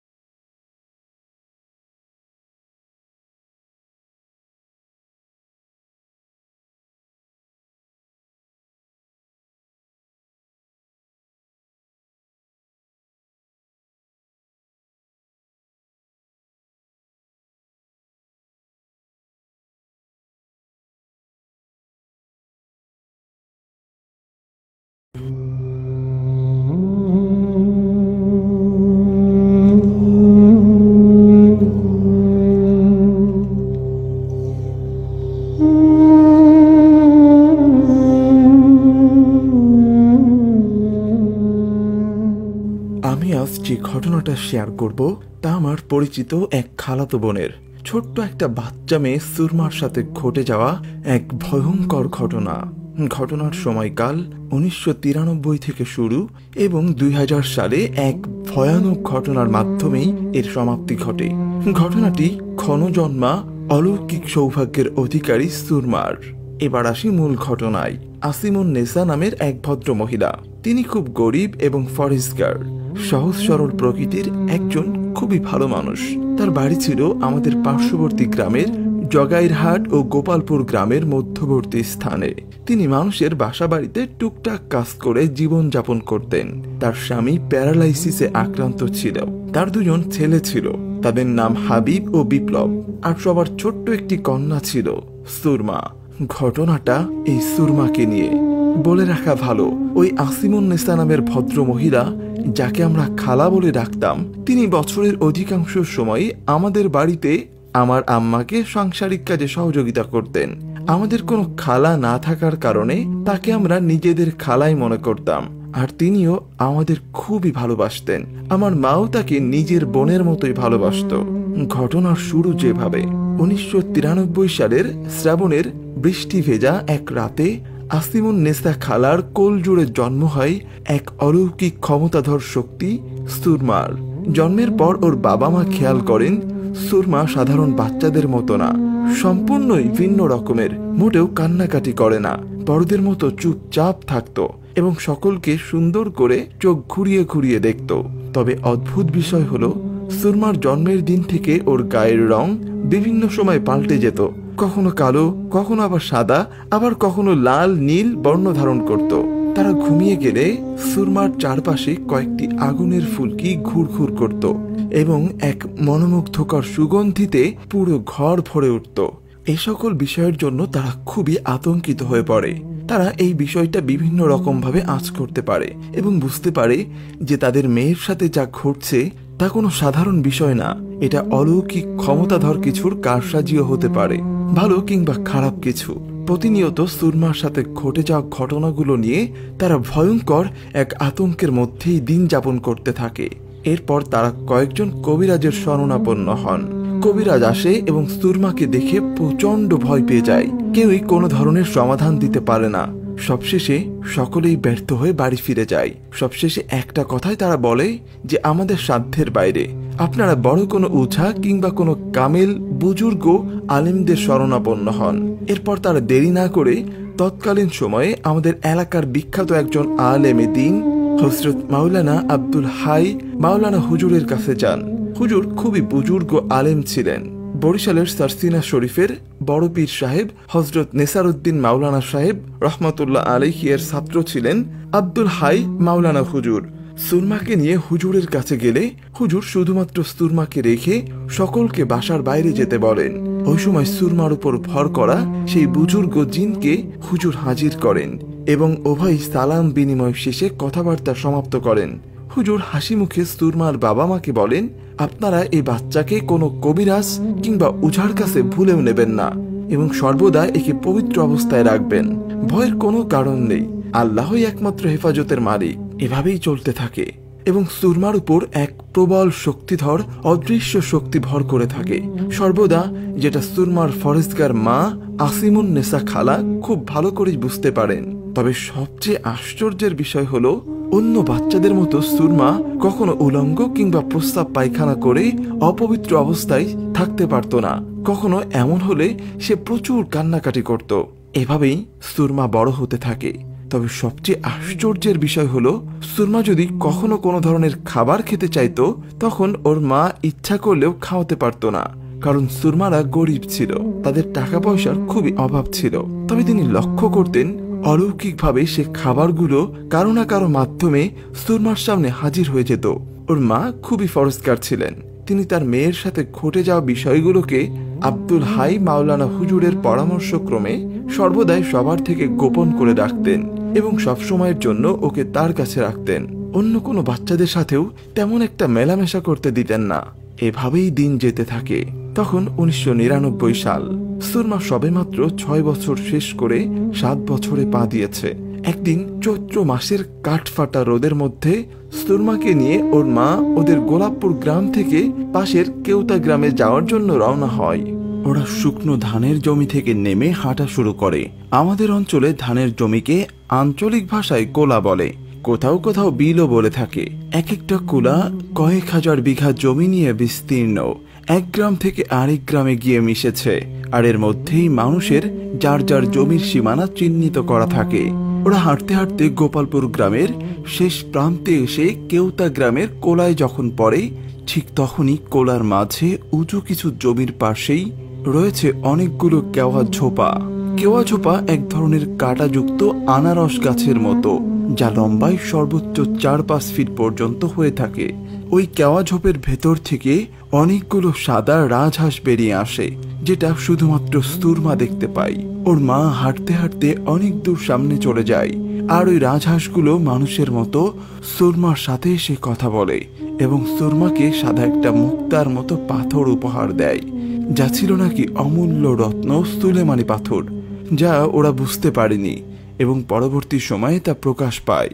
সেই সময় সুরমার মা কিংবা ওর পরিবারের কেউ বুঝতে পারেনি যে আসলে সেটা কতটা মহামূল্যবান। ওর মা হাঁটার এক পর্যায়ে কিছুটা সামনে গিয়ে দেখে তার সাথে সুরমা নেই। তখন তিনি পেছনে তাকিয়ে দেখতে পান সুরমা কেওয়া ঝোপার ওখানে দাঁড়িয়ে আছে। ওকে দাঁড়িয়ে থাকতে দেখে তিনি হাঁটতে হাঁটতে ওর কাছে আসেন এবং দেখেন সুরমার শরীর রক্তবর্ণ হয়ে গেছে। তখন ওর মা জিজ্ঞেস করে, তুই এখানে দাঁড়িয়ে আছিস কেন? তখন সুরমা বলে, মা, ওই যে রাজহাঁস দেখো, ওরা আমার সাথে কথা বলছিল, আর দেখো আমাকে এটা রাজহাঁসরা দিয়েছে। তখন ওর মা আশেপাশে তাকিয়ে দেখে কোথাও কোনো রাজহাঁস নেই। তখন তিনি বুঝতে পারেন তার মেয়ের সাথে অলৌকিক কিছু ঘটছে। তিনি সুরমার কাছ থেকে ওই পাথরটা নিয়ে নিজের কাপড়ের আঁচলে বেঁধে রাখেন এবং কেওতা গ্রামের পথ ধরে আবারও হাঁটতে থাকেন। সুরমার মা তাদের কাজ শেষ করে বিকেলে ফিরে আসার সময় হঠাৎ আবারও ওই কেওয়া ঝোপের কাছে আসলে ওর মা অদৃশ্য কারণে সামনের দিকে হেঁটে যায় আর সুরমা আবারও পেছনে পড়ে যায়। সুরমা তখন দেখে আবারও সেই কেওয়া ঝোপের ভেতর থেকে শত শত রাজহাঁস বেরিয়ে আসছে এবং ওকে বলে, তুই এই পাথর দুধের ভিতর ভিজিয়ে রাখবি, আর তুই যে কোনো দুরারোগ্য অসুস্থ রোগীর শরীরে আইডালি গাছের ডাল দিয়ে 3 বার বিসমিল্লাহ বলে ওই রোগীর শরীরে লাগালে রোগী পরিপূর্ণভাবে সুস্থ হয়ে যাবে। মনে রাখবি, কেউ খুশি হয়ে যদি তোদের কিছু দেয় তাহলে ওটা নিবি, তবে কারো কাছে কিচ্ছু চেয়ে নিবি না এবং লোভও করবি না। তবে সবচেয়ে আশ্চর্যজনক বিষয় হলো, সুরমা মানুষ ছোট হলেও যদি একবার একটা কথা শুনতে পেত সেটা সে কম্পিউটারের মতো টপ টপ করে বলে দিতে পারত। এভাবেই বেড়ে ওঠে গরিব অসহায় বাবা মায়ের ঘরে অলৌকিক গুণাবলীর শিশু সুরমা। ওর হাতে অনেক রোগী সুস্থ হয়েছে, তার মধ্যে আমার সেজো আবার একজিমা হয়েছিল। ওর ঝাড়নিতেই আল্লাহ তাআলা সুস্থ করেছিলেন, যেটা আমার সামনেই ঝাড়ফুঁক করেছিল। সুরমা ও আমি প্রায় সমবয়সী ছিলাম। ও আমাদের বাড়িতে ওর মায়ের সাথে আসলে আমি ওকে হিংসা করতাম, কারণ ওকে আমাদের বাড়ির সবাই খুব ভালোবাসতো, আর আমি পরিবারের সবার ছোট হওয়ার কারণে ও অনেক আদুরে হওয়ার জন্য ওকে সহ্য করতে পারতাম না। সুযোগ পেলে ওকে চিমটি কাটতাম আর মারতাম, তবে সেটা না বুঝেই করতাম। আমিও তো তখন খুবই ছোট ছিলাম।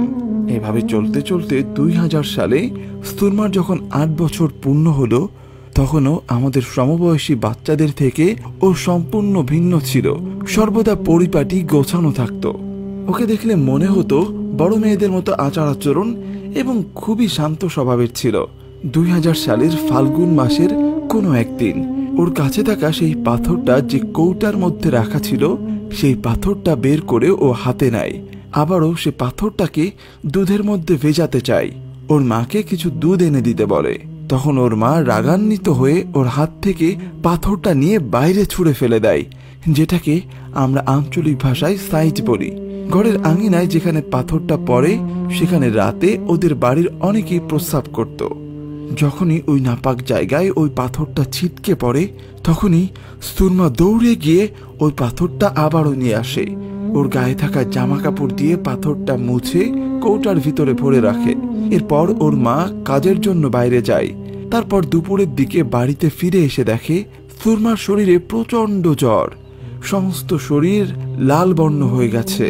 এরপর ওর মা ওকে সারা শরীর মুছিয়ে মাথায় পানি দিতে গেলে দেখে সুরমার নাক দিয়ে রক্ত বের হচ্ছে।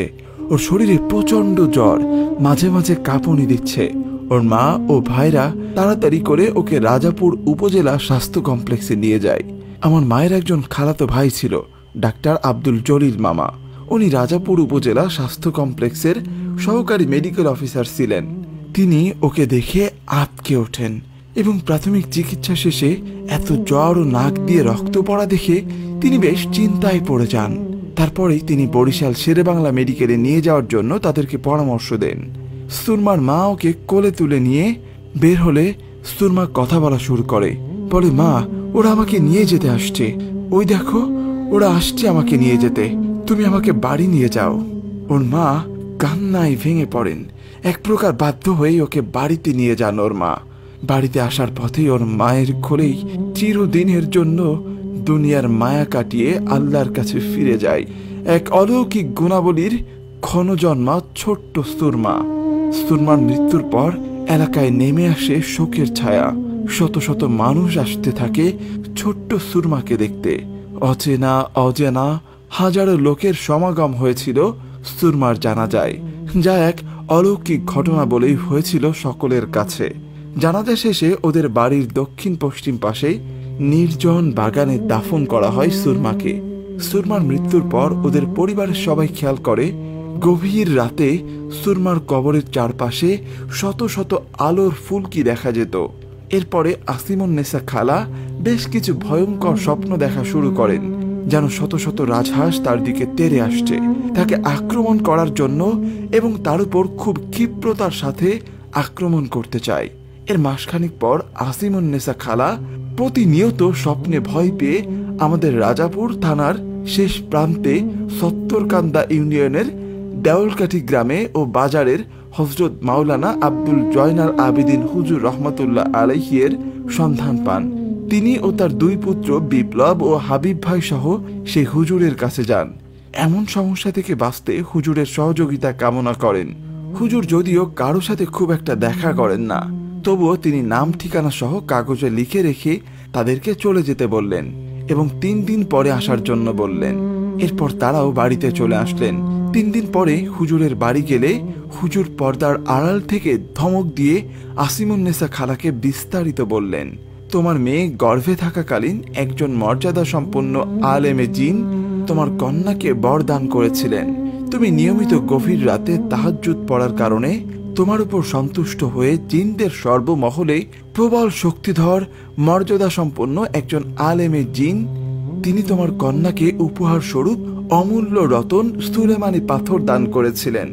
এমন অমূল্য উপহার 1000 বছরে 2-1 জনের কপালে জোটে, আর সেটা যখন তুমি নাপাক জায়গায় ছুঁড়ে ফেলে দিলে তখন সব উলট পালট হয়ে যায় এবং তখনই ওই পাথরের সকল গুণাবলী নষ্ট হয়ে যায়। ওই জিনের অনুসারীরা জিনেরা অপমানিত হয়ে তোমার বুক থেকে তোমার কন্যাকে কেড়ে নিয়ে যায়। তিনি আরো বলেন, তোমার মেয়ের যখন 12 বছর পূর্ণ হতো তখন ওকে পরিপূর্ণভাবে সকল কিছু দেওয়া হতো। তোমার মেয়ে যখন যে কোনো রোগীর উপর শুধুমাত্র বিসমিল্লাহ বলে হাত রাখত তখন সেই রোগী সুস্থ হয়ে যেত। মহান সৃষ্টিকর্তার অপার করুণায় তোমার কন্যা প্রবল সৌভাগ্য নিয়ে দুনিয়ায় এসেছিল। এমন শিশু 100 বছরেও 2-1 জন জন্ম নেয় না। আর তোমার মেয়ের কবরের পাশে যে শত শত আলো দেখো, এটা ওই জিনের অনুসারীরা তার নির্দেশ ক্রমেই তোমার কন্যার কবর জিয়ারত করতে আসে। এই বলে হুজুর আফসোস করতে লাগলো এবং কিছু তদবির দিয়ে আসিমুন্নেসা খালাকে তার বাড়িতে পাঠিয়ে দেয়। এরপর আর কোনো সমস্যা হয়নি তাদের। উপরে ভালো থাকুক আমার শৈশবের খেলার সাথী, আমার সমবয়সী বোন সুরমা। আল্লাহকে জান্নাতুল ফেরদৌস দান করুন। আফনান ভাই, আসিমুন্নেসা খালা সর্বশেষ 2004 সালে আমার আম্মু অসুস্থ হলে আমাদের বাড়িতে এসেছিলেন। 3 দিন ছিলেন আমাদের বাড়িতে। সুরমাকে আমি কাছ থেকে দেখেছি এবং ওর সকল বিষয়ে ওর মা আসিমুন্নেসা খালার মুখে ওর জন্ম থেকে মৃত্যু পর্যন্ত ভালো করে শুনেছি। ঘটনাটা 100% সত্য, কোনো কিছু বাড়িয়ে বলা হয়নি। আমার মা 2005 সালে অসুস্থ হলে আসিমুন্নেসা খালা আমার মাকে দেখতে আসলে তখন তার নিজ মুখে বিস্তারিত শুনেছিলাম আমরা। আজকে এই পর্যন্তই। সবাই ভালো থাকবেন, সুস্থ থাকবেন। শ্রোতা বন্ধুরা, কেমন লাগলো ঘটনাগুলো অবশ্যই কমেন্ট করে জানাবেন। আর আপনাদের কাছে এমন ঘটনা বা গল্প থাকলে তা আমাদেরকে লিখে অথবা ভয়েস রেকর্ড করে পাঠাতে পারেন odrishogolpo@gmail.com এই ঠিকানায়। ডেসক্রিপশন বক্সে আমাদের জিমেইল, হোয়াটসঅ্যাপ, ফেসবুক ও ইনস্টাগ্রাম আইডির লিঙ্ক দেওয়া রয়েছে। আপনারা চাইলে আপনাদের নিজেদের সাথে ঘটে যাওয়া অথবা আপনাদের সংগ্রহকৃত ঘটনা আমাদের সাথে শেয়ার করতে পারবেন। আজকের মতো এখানেই বিদায় নিচ্ছি। ভালো থাকুন। ভালো থাকুন। আশা করি সবাই ভালো আছেন, সুস্থ আছেন। সরাসরি ঘটনায় চলে যাচ্ছি। আমার নাম তাহমিনা। আমার বাড়ি চট্টগ্রামের পটিয়া সদর থেকে কিছুটা দূরে। আজকে আমি যে ঘটনাটি আপনাদের সাথে শেয়ার করব, এটি আমার সাথে ঘটে যাওয়া একটি বাস্তব অভিজ্ঞতা। কালো জাদু বা কুফরি সম্পর্কে সবাই কম বেশি জানেন, তবে এর ভয়াবহতা একটা মানুষ ও তার পরিবারের উপর কি পরিমাণ খারাপ প্রভাব ফেলে তা কল্পনা করা কঠিন। শুধুমাত্র ভুক্তভোগী যে মানুষটা আছে সেই জানে এর তিক্ত অভিজ্ঞতাটা কি। ঘটনা শুরু হয় আমার বিয়ের পর থেকে। 2016 সালে পারিবারিকভাবে আমার খালাতো ভাইয়ের সাথে আমার বিয়ে হয়। তখন আমি ক্লাস 10-এ পড়তাম, অল্প বয়স, তাই আমার বিয়ে পড়িয়ে রাখে। এজন্য আমি আমার আব্বু আম্মুর কাছেই থাকি। এসএসসি পরীক্ষার আগ পর্যন্ত সবকিছু ঠিকঠাক ভালো মতোই চলছিল। পরীক্ষার পর থেকেই শুরু হয় আমার সমস্যা। কলেজে তখনও ভর্তি হই নাই, এজন্য অনেক বেলা করে ঘুম থেকে উঠতাম। এরকমই একদিন সকালবেলা ঘুম থেকে উঠে বাথরুম থেকে ফ্রেশ হয়ে বের হয়েছি। আমার মনে হলো আমার হাতের উপর পোকা এসে বসছে, কিন্তু আমি কোনো পোকা দেখতে পাই না। আমার কাছে মনে হয়েছে পোকাটা অনেক ভারী ছিল। ঘটনার শুরু এখান থেকেই। এরপর কিছুদিন পরে সন্ধ্যার সময় আমি টিভি দেখছিলাম। তখন আবার আমার মনে হয় একটা পোকা আমার ঘাড়ের কাছে পড়ল। সেই পোকাটাও আমার কাছে অনেক ভারী লাগে। আমি কম কথা বললেও সবসময় হাসি খুশি থাকতাম, কিন্তু এরপর থেকে অনেক মন মরা হয়ে যায়। কিচ্ছু ভালো লাগতো না। অকারণে আব্বু আম্মুর সাথে রাগ দেখাতাম, মাঝে মধ্যে এমনকি গালিও দিতাম, যেটা আমি আগে কখনোই করি নাই। রাতে একদমই ঘুম হতো না আমার। এমনও হয়েছে ভোরের আজান শেষে আমি ঘুমিয়েছি, নামাজ কালাম পড়তাম, কিন্তু পরে তাও আর পড়তাম না। পড়াশোনায় ভালো ছিলাম, কিন্তু পড়াশোনাও আর করতাম না। আমার সাথে কেউ একটু জোরে কথা বললেই আমি ফ্যান ফ্যান করে কাঁদা শুরু করতাম। মনে হতো কেউ আমাকে ভালোবাসে না। ধীরে ধীরে আমার শরীর খারাপ হতে থাকে। জ্বর নাই, কিচ্ছু নাই, অথচ থেকে থেকে শরীরে অনেক কাঁপুনি শুরু হতে থাকে, সাথে তীব্র শ্বাসকষ্ট। দিনে 5-7 বার এমন তো হতো। হঠাৎ একদিন খুব শ্বাসকষ্ট বেড়ে যায়। আমাকে মেডিকেলে নেওয়া হয়। মেডিকেলের ডাক্তার বলে চট্টগ্রাম মেডিকেলে নিয়ে যেতে। অক্সিজেন দিয়ে আমাকে চট্টগ্রাম মেডিকেলে নেওয়া হয়। চট্টগ্রাম মেডিকেলের ডাক্তার পরীক্ষা করে জানান আমার থাইরয়েডের সমস্যা। ঔষধ দেন, কিন্তু ফলাফল শূন্য। রাতে ঘুমালে খারাপ খারাপ স্বপ্ন দেখতাম। ঘুমের মধ্যে মনে হতো কে আমার গলা টিপে ধরছে। স্বপ্নে বেশিরভাগ সময় বাদুড় দেখতাম। প্রথম দিকে কেউ আমরা বিষয়টি আমলে না নিলেও খারাপ স্বপ্ন দেখতাম। এজন্য আমার মেজ চাচির দূর সম্পর্কের এক ভাইয়ের কাছ থেকে আমাকে একটা তাবিজ এনে দিয়েছিল, কিন্তু ধর্মের সঠিক দিক আর নির্দেশনা বিবেচনা করে আমি তাবিজ খুলে রেখেছিলাম। একদিন সকালে প্রাইভেটে যাওয়ার জন্য রেডি হয়েছি। প্রাইভেটের সময় দেরি হয়ে যাচ্ছিল, তাই আম্মু বলল, মানুষ প্রাইভেটের সময় এত দেরি করে গেলে স্যারে কি বলে। ব্যাস শুরু হয়ে গেল আমার কাঁপুনি, শ্বাসকষ্ট আর কান্না। এই সময় কান্না করলে শুধু বলতাম, কেউ আমায় ভালোবাসে না, আমি মরে যাব, আমি মরে গেলে তোমরা সবাই শান্তি পাবে। এগুলো বলতাম আর কাঁদতাম, আর বলতাম আমার কিচ্ছু ভালো লাগছে না, মাথা জ্বালা করছে, আমার ভয় করছে। চোখ খুব শক্ত করে বন্ধ করে রাখতাম, তাকাতে ভয় করতো আমার এরকম সমস্যা দেখে আমার আম্মু আমার শ্বশুরকে ফোন দিয়ে আসতে বলল। এখানে একটা জিনিস বলে রাখি, আমার শ্বশুর একজন আলেম মাওলানা। আমি এমন করছি দেখে কি যেন মনে করে আম্মু আমার শ্বশুরকে বলে, ভাই তাবিজটা তাহমিনার গলায় দিয়ে দিই। কিন্তু যখনই তাবিজ আমার কাছে আনে আর আমার হাতের সাথে যখনই তাবিজের স্পর্শ হয়, আমি চিল্লায় উঠি আর বলি, জ্বলে যাচ্ছে, সরাও এটা, সরাও সরাও। যেহেতু আমার শ্বশুর একজন মাওলানা এবং এরকম বিষয়ে তার ধারণা আছে, তাই তিনি বুঝে যান এবং আমার আম্মুকে বলেন আমার উপসর্গগত সমস্যা হয়েছে। ওই দিন রাতে ঘুমের মধ্যে আমি দেখি আমার রুমের ভিতর অনেকগুলো বাদুড় আমার দিকে উড়ে আসছে। ভয়ে ভয়ে আমি চিল্লায় উঠে বসি। আমি তখন অনেক ঘেমেছিলাম। এটা দেখে আমার ফ্যামিলি থেকে তাড়াতাড়ি আমাকে কবিরাজ দেখানোর সিদ্ধান্ত নেয়। নাটোরে এক কবিরাজকে দেখালে উনি বলেন যে আমার পিছনে জিন লেগেছে, যে আমার ক্ষতি চাই, আমাকে মেরে ফেলতে চাই। ওই দিন কবিরাজ দেখিয়ে বাসায় আসার সময় থেকেই আমি অনেক গম্ভীর হয়ে যাই। বাসায় আসার পর হাত মুখ না ধুয়ে বোরকা না খুলেই আমি বিছানায় শুয়ে পড়ি। দুপুরে খাবার জন্য ডাকলে প্রথমে আমি খাবো না বলি, তারপর যখন আমাকে খেতে জোর করছিল তখন আমি বলি, রক্ত খাবো, রক্ত দে। হাজবেন্ডকে তুই করে বলি, কিন্তু কখনো আমি আমার হাজবেন্ডকে তুই করে বলি না। যখন আমি খাইতে চাইনি তখন আমার হাজবেন্ড বলে, আমি তোমাকে খাওয়াই দিই, কিন্তু আমি না করি। তবুও যখন ও জোর করছিল আমি ওর হাতেই খাই। খাবার সময় নাকি মাথাটা অনেক নিচু করে চোখ বন্ধ করে খাচ্ছিলাম, যে আমি 2 পিচের বেশি মাংস, 1 প্লেটের বেশি ভাত কখনো খাইনি, সেই আমি নাকি ওই দিন 8 পিস মাংস আর 3 প্লেট ভাত খেয়েছিলাম। খাবার পর আবারও ঘুমিয়ে যাই। যখন আমাকে ঘুম থেকে ডাকে, আমি নাকি অনেক রাগী চোখে তাকিয়েছিলাম। হঠাৎ উঠে বসে ঝুলতে থাকি, খাটটা অনেক জোরে জোরে নাড়াতে থাকি। যখন আমাকে জিজ্ঞাসা করে কি হয়েছে, তখন নাকি আমি বলি, তোরা ওখানে কেন গিয়েছিলি? আমাকে তাড়াইতে পারবি না? আমি রক্ত খাবো, তোর মেয়েকে নিয়ে যাব, ওর রক্ত খাবো। এরকম আরো অনেক কথা। এর কিছুক্ষণ পর আমি অজ্ঞান হয়ে পড়ে যাই। কি হয়েছিল, কি বলেছি, তার কিছুই আমার মনে থাকে না। যে কথাগুলো বললাম তা আমার ফ্যামিলি মেম্বারসদের কাছ থেকে শোনা। 2 মাসেরও বেশি সময় প্রতিদিন এমনটা চলতো। দিনে 4-5 বার এমন হতো। সে সময়ের কোনো কথা আমার মনে থাকতো না। তখন ওই কবিরাজ বলে তাকে হাজির করতে হবে এবং তাকে ভোগ দিতে হবে। এজন্য কবিরাজটা আমাদেরকে বলে, 1 দামে কিনা কলা, 1 দামে কিনা 1 থেকে 3 লিটার দুধ, 5 রকমের ফল, 1 অথবা 3 অথবা 5 রকমের মিষ্টি ইত্যাদি নিয়ে যেতে। যথারীতি আমরা নাটোরে ওই কবিরাজের কাছে যাই। কবিরাজটা আমার উপরে জিন হাজির করায়। জিনটার নাম, কোথা থেকে আসছে, কেন আমার উপর ভর করেছে ইত্যাদি প্রশ্ন করলে সে বলে তার নাম সুলেমান। আমাদের বাড়ির পেছনের বড় পুকুরের সাথে আম গাছে থাকে। আমাকে তার ভালো লেগেছে, তাই সে এসেছে। কিন্তু তার এই সবগুলো কথাই ছিল মিথ্যা, যা অবশ্য পরে প্রমাণিত হয়। এরপর ওই কবিরাজটা আমাকে একটা তাবিজ, 1 বোতল গোলাপ জল আর পানি পড়া দিয়ে বলে আর কোনো সমস্যা হবে না। 4-5 মাস ভালোই ছিলাম, কিন্তু এরপর আবার সমস্যা শুরু হলো। মাথা ভার হয়ে থাকে, শরীরে কোনো শক্তি পায় না, একটুতেই রেগে যাওয়া, পড়াশোনা না করা, মাথা ঘুরে পড়ে যাওয়া, কান্নাকাটি করা, ঘুমের মধ্যে গোঙানো, ঘুমের মধ্যে চিল্লায় চিল্লায় ওঠা, কেউ আমার সাথে একটু জোরে কথা বললেই আত্মহত্যা করতে যাওয়া। এ পর্যন্ত আমি 10 বারেরও বেশি বার আত্মহত্যা করতে গিয়েছি।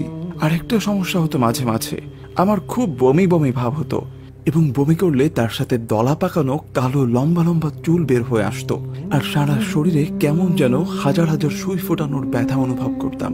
এই সমস্যাগুলো আবার শুরু হবার পর আমার ফ্যামিলি মেম্বাররা বলে ওই কবিরাজ কোনো কাজের না, শুধু শুধু আমাদের অনেকগুলো টাকা খেয়েছে, কিন্তু সমস্যার কোনো সমাধান করতে পারেনি। তাই তারা সিদ্ধান্ত নেয় অন্য কাউকে দেখাবে। আমার হাজবেন্ডের পরিচিত এক বড় হুজুর আছেন, তাকেই দেখানোর সিদ্ধান্ত নেওয়া হয়।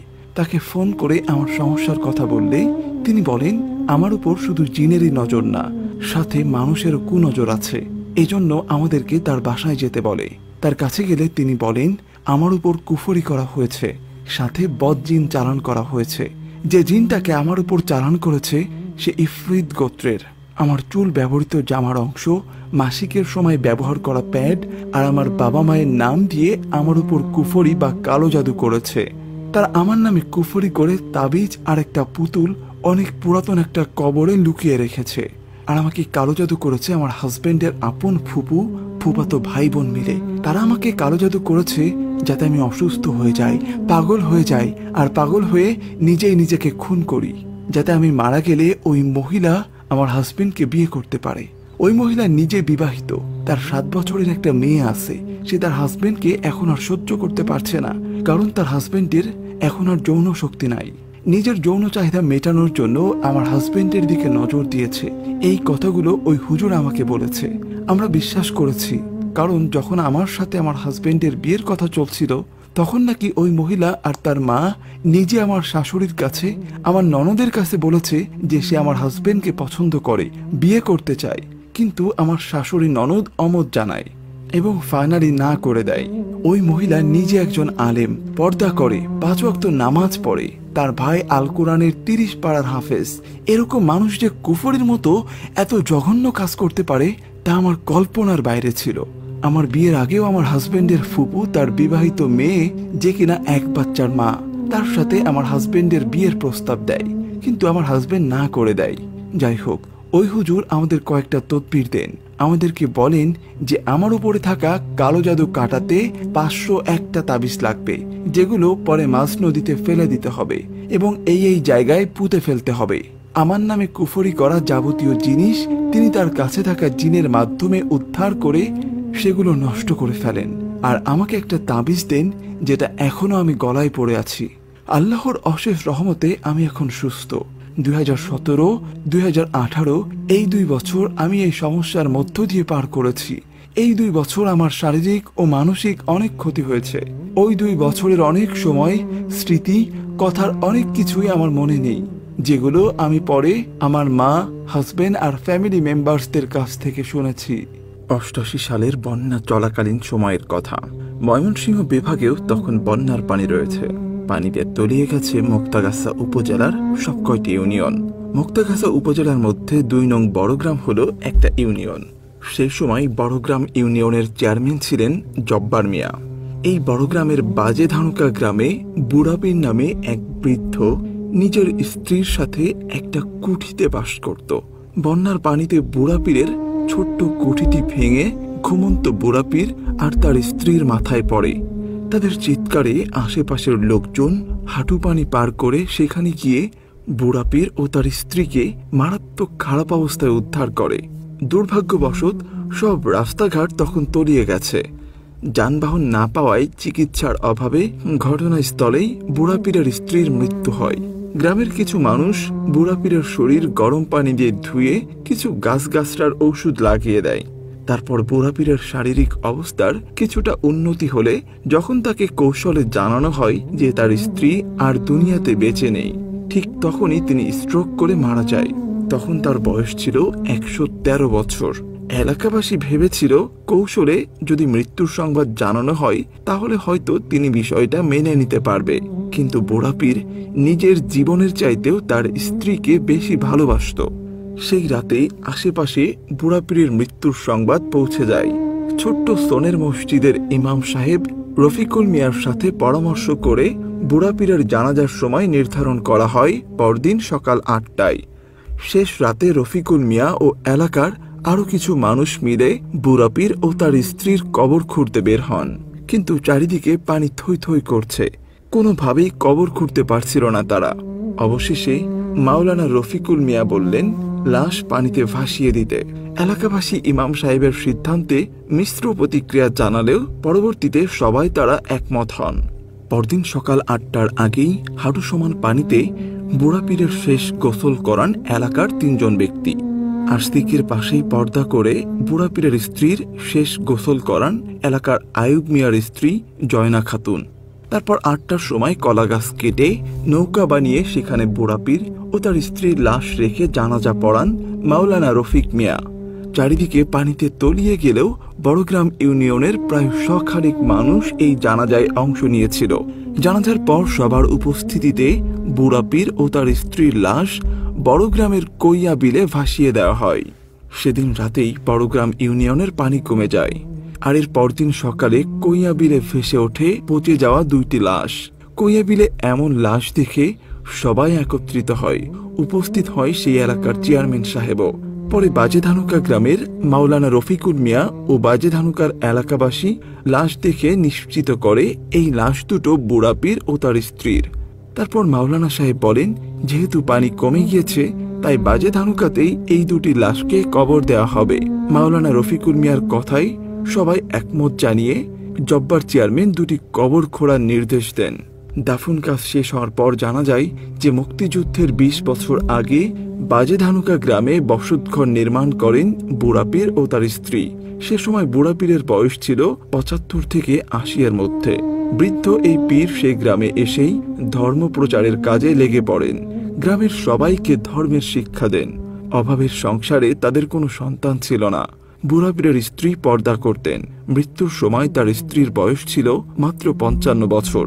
লোকমুখে জানা যায় বুড়াপীর ও তার স্ত্রীর জীবনের বেশিরভাগ সময় রোজা রাখতেন। ঘরে খাবারের কিছুই থাকতো না, তাই তারা এমন করতেন বলে জানা যায়। বুড়াপীর কখনো ভিক্ষা করেননি এবং তিনি ভিক্ষাকে খুবই খারাপ চোখে দেখতেন। এলাকার যুবক ছেলেদের কোরআন পড়িয়ে যে টাকা তিনি পেতেন তাই দিয়ে তার সংসার চলত। ঈদ আসলে এলাকাবাসী জাকাত ফিতরা দিতে গেলে বুড়াপীর বলতেন, আমি গরিব নই, আমার চাইতেও অনেক গরিব লোক গ্রামে আছে, এই টাকাগুলো তোমরা তাদেরকে দিয়ে দাও।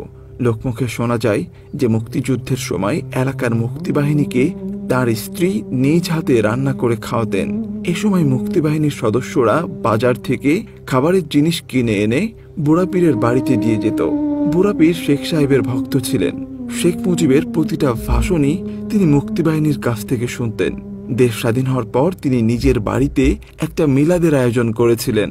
বুড়া পীর শতবর্ষী কোনো লাঠি ছাড়াই হাঁটতে পারতেন এবং কোনো চশমা ছাড়াই কোরআন পড়তে পারতেন। এই ছিল বুড়া পীরের জীবন কাহিনী। অনেকেই হয়তো মনে করছেন যে আমি একটি স্কুলের কাহিনী বলতে চেয়েছিলাম, তাহলে স্কুলের সাথে বুড়া পীরের সম্পর্ক কি? এখন সেই ঘটনায় আসি। বুড়া পীরের মৃত্যুর প্রায় 22 বছর পর বাজেধানুকা গ্রামে একটি স্কুল নির্মিত হয়। 4 জন শিক্ষক আর 60 জন ছাত্র নিয়ে এই স্কুলটির যাত্রা শুরু হয়। গ্রামের অবস্থাও তখন ভালোই ছিল, কারো তেমন অভাব অনটন ছিল না। সবাই কিছু না কিছু করে নিজেদের সংসার চালাচ্ছিল। কিন্তু কে জানে যে এই গ্রামে নেমে আসবে এক কালো অন্ধকার। 2010 সালের কোনো এক রাতের ঘটনা। তখন আষাঢ় মাস। ঝুমঝুম বৃষ্টিতে আবাদি ফসলে মাছের আনাগোনা দেখে এলাকার মৃত কুদ্দুস মিয়ার ছেলে মজিদ মিয়া জাল নিয়ে মাছ ধরতে গেলেন। তখন সময় আনুমানিক রাত 11টা হবে। মাছ ধরতে গিয়ে মজিদ মিয়া একটা বড় শোল মাছ এবং কিছু মলা মাছ পেলেন।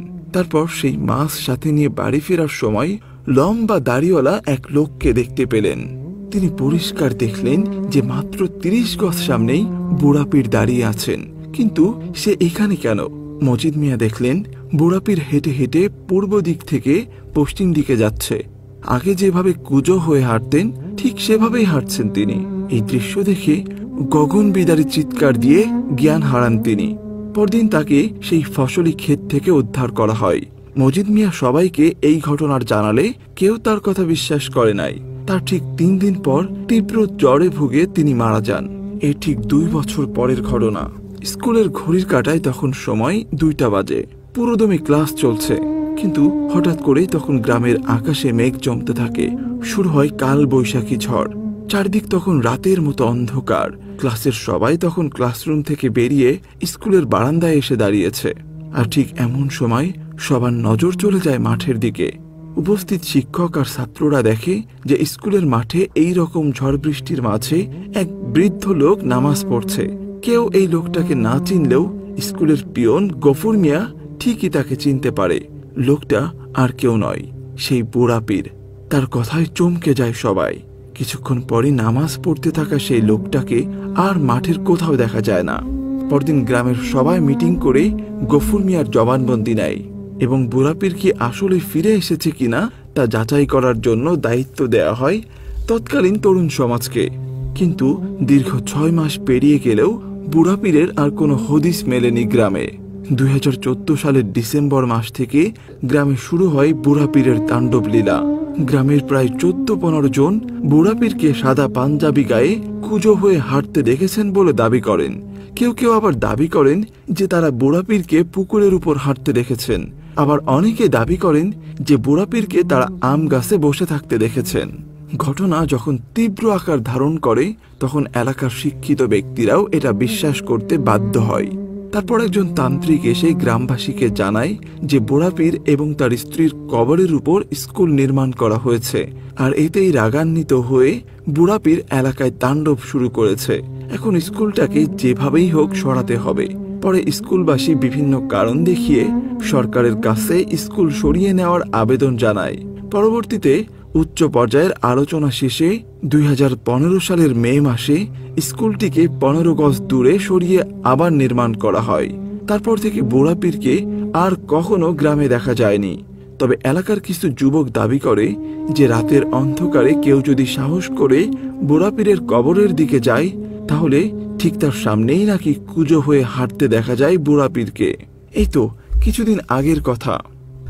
বাহিঙ্গা স্কুলের 50 গজ দূরে বুড়া পীরের কবরের সামনে একটি গোলাপ ফুল ফুটেছিল। যদিও বুড়া পীর আর তার স্ত্রীর কবরের কোনো চিহ্নই এখন নেই, মাটিতে মিশে সমতল হয়ে গেছে। মামুন মিয়া সেই গাছের গোলাপ তুলতে গিয়েছিল সন্ধ্যাবেলা। এলাকার মুরব্বীদের নির্দেশ অমান্য করে সে গোলাপ তুলে আনে। আর ঠিক তার 5 দিন পরেই সে হঠাৎ করে অসুস্থ হয়ে যায়। তার পরিবারের লোকেরা চিকিৎসার জন্য উপজেলা স্বাস্থ্য কমপ্লেক্সে নিয়ে গেলে কর্তব্যরত চিকিৎসক তাকে মৃত ঘোষণা করে। এরপর থেকে ওই গাছ থেকে কেউ আর কোনোদিন ফুল তোলার সাহস পায়নি। কে জানে কিসের বেদনায় বুড়া পীর এখনো রাতের অন্ধকারে গ্রামে ঘুরে বেড়ায়। আমি আজ যে ঘটনাটা শেয়ার করব তা আমার পরিচিত এক খালাতো বোনের ছোট্ট একটা বাচ্চা মেয়ে সুরমার সাথে ঘটে যাওয়া এক ভয়ঙ্কর ঘটনা। ঘটনার সময়কাল 1993 থেকে শুরু এবং 2000 সালে এক ভয়ানক ঘটনার মাধ্যমেই এর সমাপ্তি ঘটে। ঘটনাটি ক্ষণজন্মা অলৌকিক সৌভাগ্যের অধিকারী সুরমার। এবার আসি মূল ঘটনায়। আসিমুন নেসা নামের এক ভদ্র মহিলা, তিনি খুব গরিব এবং ফরেস্টগার, সহজ সরল প্রকৃতির একজন খুবই ভালো মানুষ। তার বাড়ি ছিল আমাদের পার্শ্ববর্তী গ্রামের জগাইরহাট ও গোপালপুর গ্রামের মধ্যবর্তী স্থানে। তিনি মানুষের বাসা বাড়িতে টুকটাক কাজ করে জীবন যাপন করতেন। তার স্বামী প্যারালাইসিসে আক্রান্ত ছিল। তার দুজন ছেলে ছিল, তাদের নাম হাবিব ও বিপ্লব, আর সবার ছোট্ট একটি কন্যা ছিল সুরমা। ঘটনাটা এই সুরমাকে নিয়ে। বলে রাখা ভালো, ওই আসিমুন নেসা নামের ভদ্র মহিলা, যাকে আমরা খালা বলে ডাকতাম, তিনি বছরের অধিকাংশ সময় আমাদের বাড়িতে আমার আম্মাকে সাংসারিক কাজে সহযোগিতা করতেন। আমাদের কোনো খালা না থাকার কারণে তাকে আমরা নিজেদের খালাই মনে করতাম, আর তিনিও আমাদের খুবই ভালোবাসতেন। আমার মাও তাকে নিজের বোনের মতোই ভালোবাসত। ঘটনার শুরু যেভাবে, 1993 সালের শ্রাবণের বৃষ্টি ভেজা এক রাতে আসিমুন নেসা খালার কোল জুড়ে জন্ম হয় এক অলৌকিক ক্ষমতাধর শক্তি সুরমার। জন্মের পর ওর বাবা মা খেয়াল করেন সুরমা সাধারণ বাচ্চাদের মতো না, সম্পূর্ণই ভিন্ন রকমের। মোটেও কান্নাকাটি করে না, বড়দের মতো চুপচাপ থাকতো এবং সকলকে সুন্দর করে চোখ ঘুরিয়ে ঘুরিয়ে দেখত। তবে অদ্ভুত বিষয় হলো, সুরমার জন্মের দিন থেকে ওর গায়ের রং বিভিন্ন সময় পাল্টে যেত। কখনো কালো, কখনো আবার সাদা, আবার কখনো লাল নীল বর্ণ ধারণ করত। তারা ঘুমিয়ে গেলে সুরমার চারপাশে কয়েকটি আগুনের ফুলকি ঘুরঘুর করত এবং এক মনোমুগ্ধকর সুগন্ধিতে পুরো ঘর ভরে উঠত। এ সকল বিষয়ের জন্য তারা খুবই আতঙ্কিত হয়ে পড়ে। তারা এই বিষয়টা বিভিন্ন রকম ভাবে আঁচ করতে পারে এবং বুঝতে পারে যে তাদের মেয়ের সাথে যা ঘটছে তা কোনো সাধারণ বিষয় না, এটা অলৌকিক ক্ষমতাধর কিছুর কারসাজিও হতে পারে, ভালো কিংবা খারাপ কিছু। প্রতিনিয়ত সুরমার সাথে ঘটে যাওয়া ঘটনাগুলো নিয়ে তারা ভয়ঙ্কর এক আতঙ্কের মধ্যেই দিন যাপন করতে থাকে। এরপর তারা কয়েকজন কবিরাজের শরণাপন্ন হন। কবিরাজ আসে এবং সুরমাকে দেখে প্রচন্ড ভয় পেয়ে যায়। কেউই কোনো ধরনের সমাধান দিতে পারে না। সবশেষে সকলেই ব্যর্থ হয়ে বাড়ি ফিরে যায়। সবশেষে একটা কথাই তারা বলে যে আমাদের সাধ্যের বাইরে, আপনারা বড় কোনো উঝা কিংবা কোনো কামেল বুজুর্গ আলিমদের শরণাপন্ন হন। এরপর তারা দেরি না করে তৎকালীন সময়ে আমাদের এলাকার বিখ্যাত একজন আলেমে দ্বীন হযরত মাওলানা আব্দুল হাই মাওলানা হুজুরের কাছে যান। হুজুর খুবই বুজুর্গ আলেম ছিলেন। বরিশালের সারসিনা শরীফের বড় পীর সাহেব হযরত নেসারউদ্দিন মাওলানা সাহেব রহমাতুল্লাহ আলাইহি এর ছাত্র ছিলেন আব্দুল হাই মাওলানা হুজুর।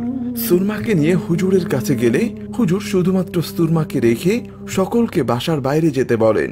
ওই সময় সুরমার উপর ভর করা সেই বুজুর্গ জিনকে হুজুর হাজির করেন এবং উভয় সালাম বিনিময় শেষে কথাবার্তা সমাপ্ত করেন।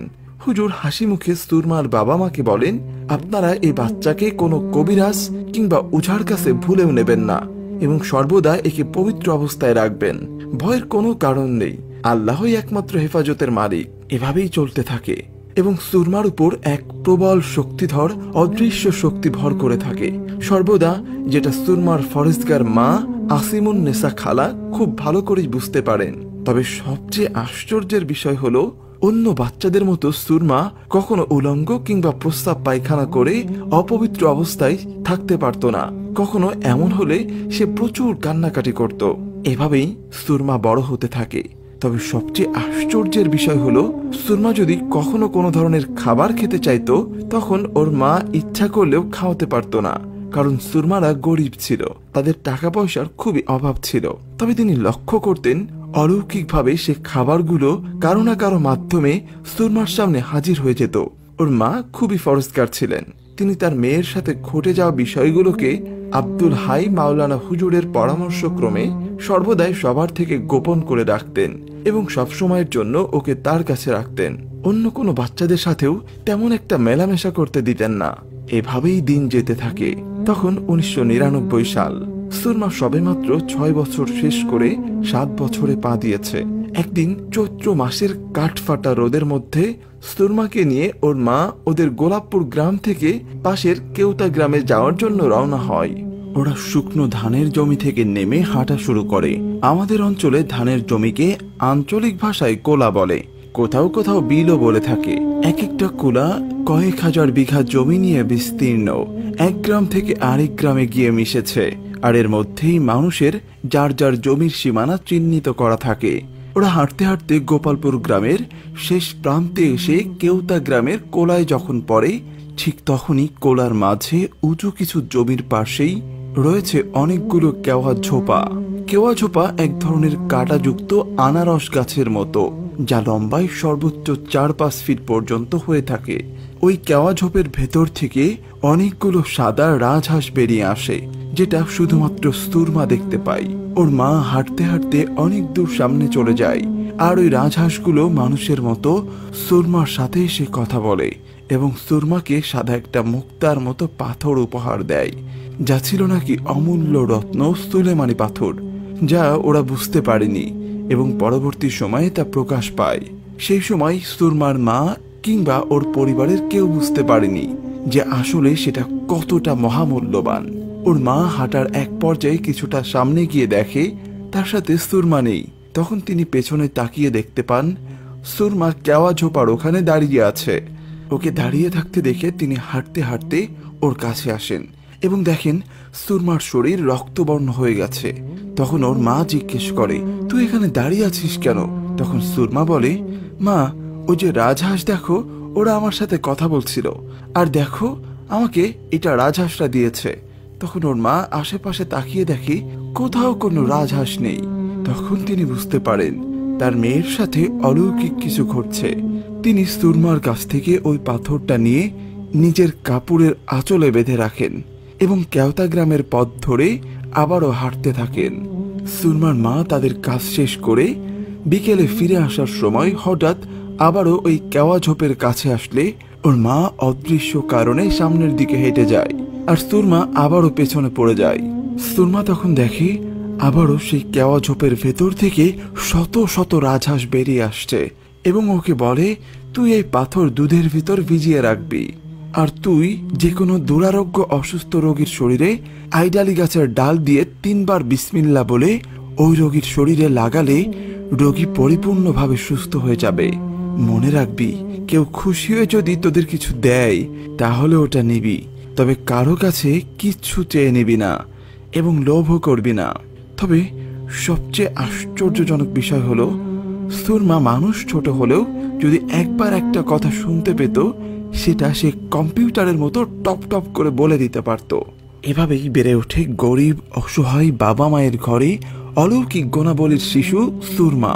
ওর হাতে অনেক রোগী সুস্থ হয়েছে, তার মধ্যে আমার সেজো আপার একজিমা হয়েছিল। ওর ঝাড়ুনিতেই আল্লাহ তাআলা সুস্থ করেছিলেন, যেটা আমার সামনেই ঝাড়ফুঁক করেছিল। সুরমা ও আমি প্রায় সমবয়সী ছিলাম। ও আমাদের বাড়িতে ওর মায়ের সাথে আসলে আমি ওকে হিংসা করতাম, কারণ ওকে আমাদের বাড়ির সবাই খুব ভালোবাসতো, আর আমি পরিবারের সবার ছোট হওয়ার কারণে ও অনেক আদুরে হওয়ার জন্য ওকে সহ্য করতে পারতাম না। সুযোগ পেলে ওকে চিমটি কাটতাম আর মারতাম, তবে সেটা না বুঝেই করতাম। আমিও তো তখন খুবই ছোট ছিলাম। এভাবে চলতে চলতে 2000 সালে সুরমার যখন 8 বছর পূর্ণ হলো, তখনও আমাদের সমবয়সী বাচ্চাদের থেকে ও সম্পূর্ণ ভিন্ন ছিল। সর্বদা পরিপাটি গোছানো থাকতো। ওকে দেখলে মনে হতো বড় মেয়েদের মতো আচার আচরণ এবং খুবই শান্ত স্বভাবের ছিল। 2000 সালের ফাল্গুন মাসের কোনো একদিন ওর কাছে থাকা সেই পাথরটা যে কৌটার মধ্যে রাখা ছিল, সেই পাথরটা বের করে ও হাতে নেয়। আবারও সে পাথরটাকে দুধের মধ্যে ভেজাতে চায়। ওর মাকে কিছু দুধ এনে দিতে বলে। তখন ওর মা রাগান্বিত হয়ে ওর হাত থেকে পাথরটা নিয়ে বাইরে ছুঁড়ে ফেলে দেয়, যেটাকে আমরা আঞ্চলিক ভাষায় সাইজ বলি।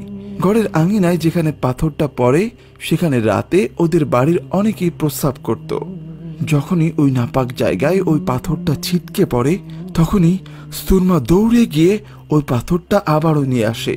ওর গায়ে থাকা জামা কাপড় দিয়ে পাথরটা মুছে কৌটার ভিতরে ভরে রাখে। এরপর ওর মা কাজের জন্য বাইরে যায়। তারপর দুপুরের দিকে বাড়িতে ফিরে এসে দেখে সুরমার শরীরে প্রচন্ড জ্বর। সমস্ত শরীর লাল বর্ণ হয়ে গেছে। এরপর ওর মা ওকে সারা শরীর মুছিয়ে মাথায় পানি দিতে গেলে দেখে সুরমার নাক দিয়ে রক্ত বের হচ্ছে। ওর শরীরে প্রচন্ড জ্বর, মাঝে মাঝে কাঁপুনি দিচ্ছে। ওর মা ও ভাইরা তাড়াতাড়ি করে ওকে রাজাপুর উপজেলা স্বাস্থ্য কমপ্লেক্সে নিয়ে যায়। আমার মায়ের একজন খালাতো ভাই ছিল, ডাক্তার আব্দুল জলিল মামা। উনি রাজাপুর উপজেলা স্বাস্থ্য কমপ্লেক্সের সহকারী মেডিকেল অফিসার ছিলেন। তিনি ওকে দেখে আঁতকে ওঠেন এবং প্রাথমিক চিকিৎসা শেষে এত জ্বর ও নাক দিয়ে রক্ত পড়া দেখে তিনি বেশ চিন্তায় পড়ে যান। তারপরেই তিনি বরিশাল শেরেবাংলা মেডিকেলে নিয়ে যাওয়ার জন্য তাদেরকে পরামর্শ দেন। সুরমার মা ওকে কোলে তুলে নিয়ে বের হলে সুরমা কথা বলা শুরু করে, বলে, মা, ওরা আমাকে নিয়ে যেতে আসছে, ওই দেখো ওরা আসছে আমাকে নিয়ে যেতে, তুমি আমাকে বাড়ি নিয়ে যাও। ওর মা কান্নায় ভেঙে পড়েন। এক প্রকার বাধ্য হয়ে ওকে বাড়িতে নিয়ে যান ওর মা। বাড়িতে আসার পথেই ওর মায়ের কোলেই চিরদিনের জন্য দুনিয়ার মায়া কাটিয়ে আল্লাহর কাছে ফিরে যায় এক অলৌকিক গুণাবলীর ক্ষণজন্মা ছোট্ট সুরমা। সুরমার মৃত্যুর পর এলাকায় নেমে আসে শোকের ছায়া। শত শত মানুষ আসতে থাকে ছোট্ট সুরমাকে দেখতে। অচেনা অজানা হাজারো লোকের সমাগম হয়েছিল সুরমার জানাজায়, যা এক অলৌকিক ঘটনা বলেই হয়েছিল সকলের কাছে। জানাজা শেষে ওদের বাড়ির দক্ষিণ পশ্চিম পাশেই নির্জন বাগানে দাফন করা হয় সুরমাকে।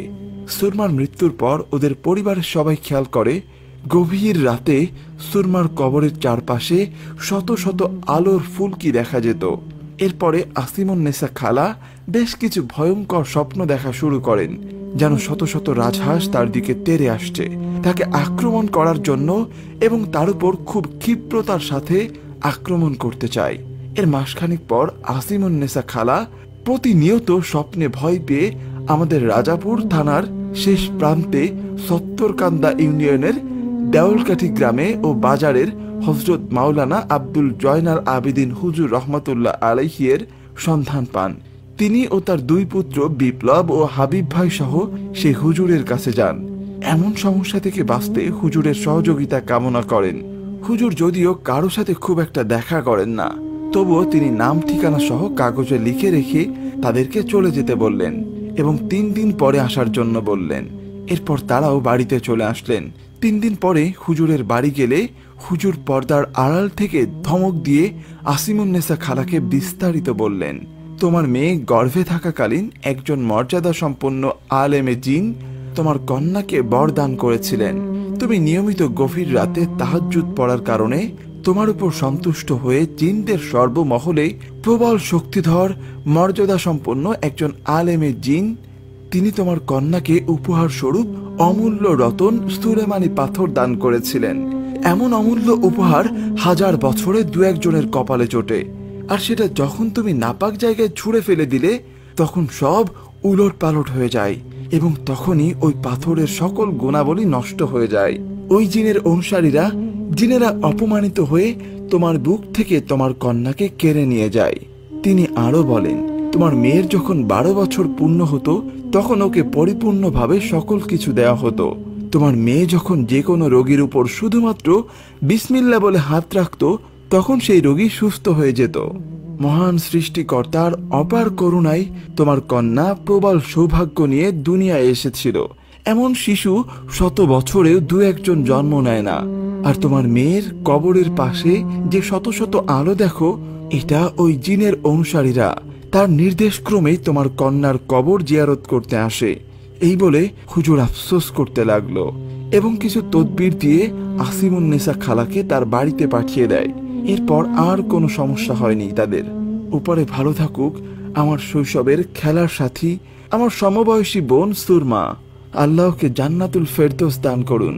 আফনান ভাই, আসিমুন্নেসা খালা সর্বশেষ 2004 সালে আমার আম্মু অসুস্থ হলে আমাদের বাড়িতে এসেছিলেন। 3 দিন ছিলেন আমাদের বাড়িতে। সুরমাকে আমি কাছ থেকে দেখেছি এবং ওর সকল বিষয়ে ওর মা আসিমুন্নেসা খালার মুখে ওর জন্ম থেকে মৃত্যু পর্যন্ত ভালো করে শুনেছি। ঘটনাটা 100% সত্য, কোনো কিছু বাড়িয়ে বলা হয়নি। আমার মা 2005 সালে অসুস্থ হলে আসিমুন্নেসা খালা আমার মাকে দেখতে আসলে তখন তার নিজ মুখে বিস্তারিত শুনেছিলাম আমরা। আজকে এই পর্যন্তই। সবাই ভালো থাকবেন, সুস্থ থাকবেন। হ্যালো এভরিওয়ান, আসসালামু আলাইকুম।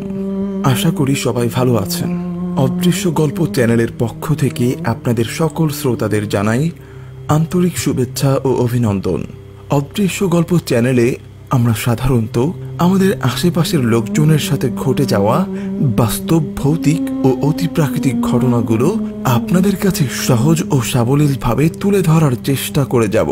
চলুন শুরু করা যাক আজকের এপিসোড।